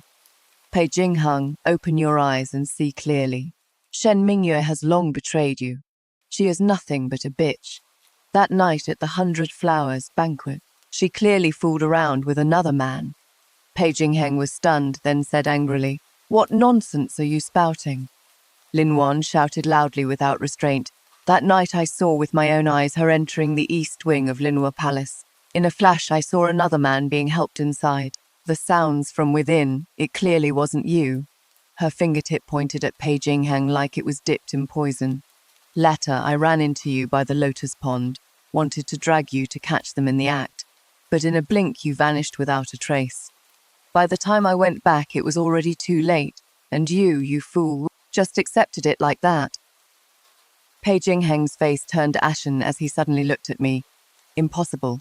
When I woke up that night, it was clearly nothing but someone deliberately switching the peach for the plum. Lin Wan's laughter was crazed. Pei Jingheng, you actually cast me aside for such an unclean woman, truly laughable, truly pitiful. Pei Jingheng's eyes turned bloodshot, his voice hoarse and trembling. Mingyue, is what she said true? That child, too, is it another man's bastard? I remained silent without explaining. I had no need to explain to him. A furious rage of being deceived rose in Pei Jingheng's heart. He suddenly raised his hand, about to strike me. Shen Mingyue, how dare you? I'd like to see who dares. Li Xuanjin stood with his hands behind his back in a black python robe, his gaze sweeping over the two like a cold blade. Who gave you the audacity to disrespect the future crown princess? The 3 words, crown princess, exploded like a thunderclap, and Pei Jingheng and Lin Wan's faces instantly turned ashen. I too froze in place. Impossible. Pei Jingheng staggered backward. Your Highness, she is remarried. She even... The words died on his lips, too difficult to speak. Lin Wan shrieked, Your Highness, please see clearly. She lost her chastity before marriage, was unfaithful after marriage, and even carried a bastard child. How could she possibly? How dare you? Li Xuanjin sharply cut off her words, his eyes piercing Lin Wan like ice. The bastard child you speak of was my own flesh and blood, and you were the one who killed him. Lin Wan was frightened by the murderous aura in his eyes, trembling all over and staggering back a step, her face instantly turning deathly pale. Li Xuanjin turned to the completely frozen Pei Jingheng. A pearl was right beside you, yet you failed to recognize it through the dust, discarding it like trash, truly blind. His warm palm wrapped firmly around my hand, his grip resolute. From this day forward, Li Xuanjin's voice was clear and cold. You no longer have the right to stand by her side. Pei Jingheng and Lin Wan fled in panic. I also shook off his hand, averting my eyes. Thank you, Your Highness, for getting me out of that situation just now. He cut me off. I wasn't getting you out of anything. Father Emperor has already bestowed our marriage. I suddenly looked up, staring at him in disbelief. The imperial family values reputation above all. How could they accept a woman marrying for the second time? He seemed to see through my doubts and said slowly, I reported everything about the northern frontier to Father Emperor, in full. The power of the red-robed cannons, the merit of resolving border troubles, the virtue of promoting new crops, the wisdom of expanding trade routes. I haven't concealed even half of your achievements. His gaze was burning with undisguised admiration. Father Emperor said that you, as a woman, possess great wisdom and strategy, enabling the territory of Great U to be consolidated and sparing the border people from suffering. Such vision far surpasses countless men in the court. I also said that if you were by my side with your strategic insight and foresight, the future territory of Great U could very well continue to expand, achieving the grand scene of all nations coming to pay tribute. He paused, his tone growing heavier. What Great U needs is a crown princess who can help the nation prosper and expand its territory, not an ordinary woman confined to the inner quarters, only knowing how to compete for favor and be jealous. He looked at me, his eyes righteous and clear. Moreover, you and Pei Jingheng only had a marriage in name. Father Emperor ultimately gave his consent. I listened quietly, still feeling a trace of unwillingness in my heart, and said softly, Has your Highness ever asked me whether I'm willing? His gaze focused intently on my face, his voice slowing. Then, Shen Mingyue, are you willing to marry me and become my consort? I met his eyes and slowly shook my head. I'm not willing. Why? I'm not willing to share my husband with others. I said this clearly and firmly. This was my bottom line. He showed no displeasure, but instead asked, Then do you know why I have delayed establishing a crown princess, and even made every excuse to avoid the selection process? I was slightly stunned. This was indeed a question that had long remained unresolved in the capital. A trace of self-mockery crossed his lips. Since childhood, I felt emotions as if through a veil. Those noble young ladies and even all people in this world are to me like flowers in a mirror, the moon in water. Gentle and refined, nothing more than the mask a crown prince should wear. His gaze suddenly grew heavy, fixed on my face, until I saw you presenting remedies in Jiangnan, turning the tide at the northern frontier. Such vivid courage and conviction is the only thing in my life that has moved my heart. He took my hand again, his grip gentle yet firm. The Shen family girl I saw at the palace banquet in my youth was timid and reticent, completely different from who you are now. My heart jolted. He smiled faintly. Who you are, where you came from, I don't care about any of it. I only recognize the Shen Mingyu of this moment, who possesses unmatched intellect and holds the world in her heart. The position of crown princess can legitimize all your ingenious ideas. Medical clinics, agricultural affairs, things that benefit the people, you can pursue them all freely. His gaze was solid as rock. I will be your most solid support. His every word struck like thunder, shattering my last defenses to pieces. So he had known all along how different I was, yet still chose to treat me with sincerity and pave the way forward for me. In my daze, warmth spread from the depths of my heart. Under his burning gaze, my ears grew slightly warm, and I finally nodded gently.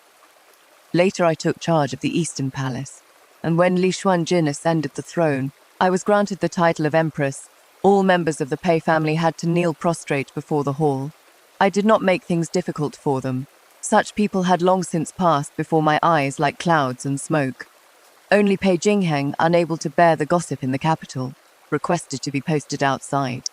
I no longer concealed my brilliance. The art of steel smelting forged invincible divine weapons for Great U's cavalry, new crop rotation methods, and improved farming tools caused the state granaries to pile up with mountains of grain and fodder. Precise sea charts and sturdy giant ships helped our navy set sail on distant voyages, gradually incorporating islands in all directions and overseas territories into our domain, opening unprecedented maritime passages. National power grew day by day, military might spread far and wide.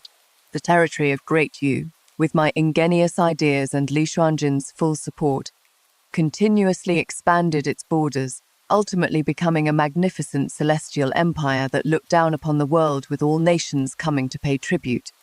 After ascending the throne, Li Xuanjin became increasingly imposing, yet only when looking at me did he harbor a trace of tenderness. Today those old officials served me again, saying that after 3 years on the throne, I still exclusively favor one person, insisting that I expand the imperial harem. A warm palm caressed my waist.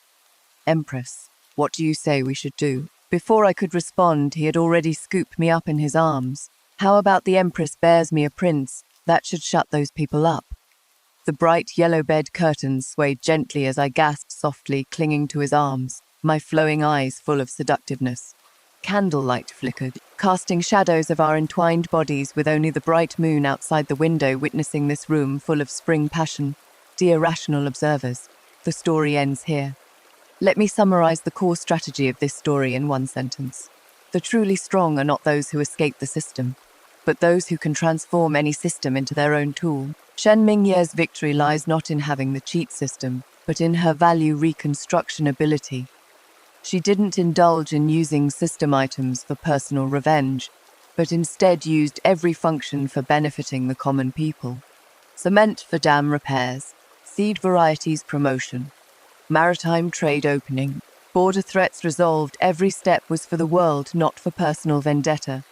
When creating this story, I deliberately designed a rhythm of Beifenja oppression, simp tasks, Beifenja awakening, gaining freedom, Beifenja utilization, points exchange, Beifenja festum transcendence, achieving Empress.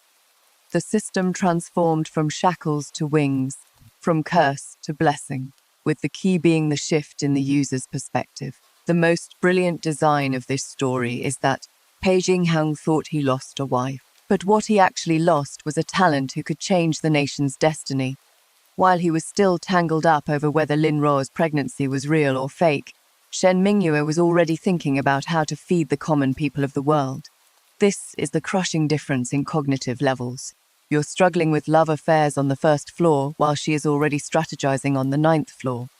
Remember, in the game of life, the highest level isn't defeating some enemy, but elevating yourself to a height where your former enemies don't even qualify to become your opponents. When you become Empress and drive the nation's prosperity, that scumbag who once hurt you is nothing more than a subject who needs to kneel before the palace. See you in the next story.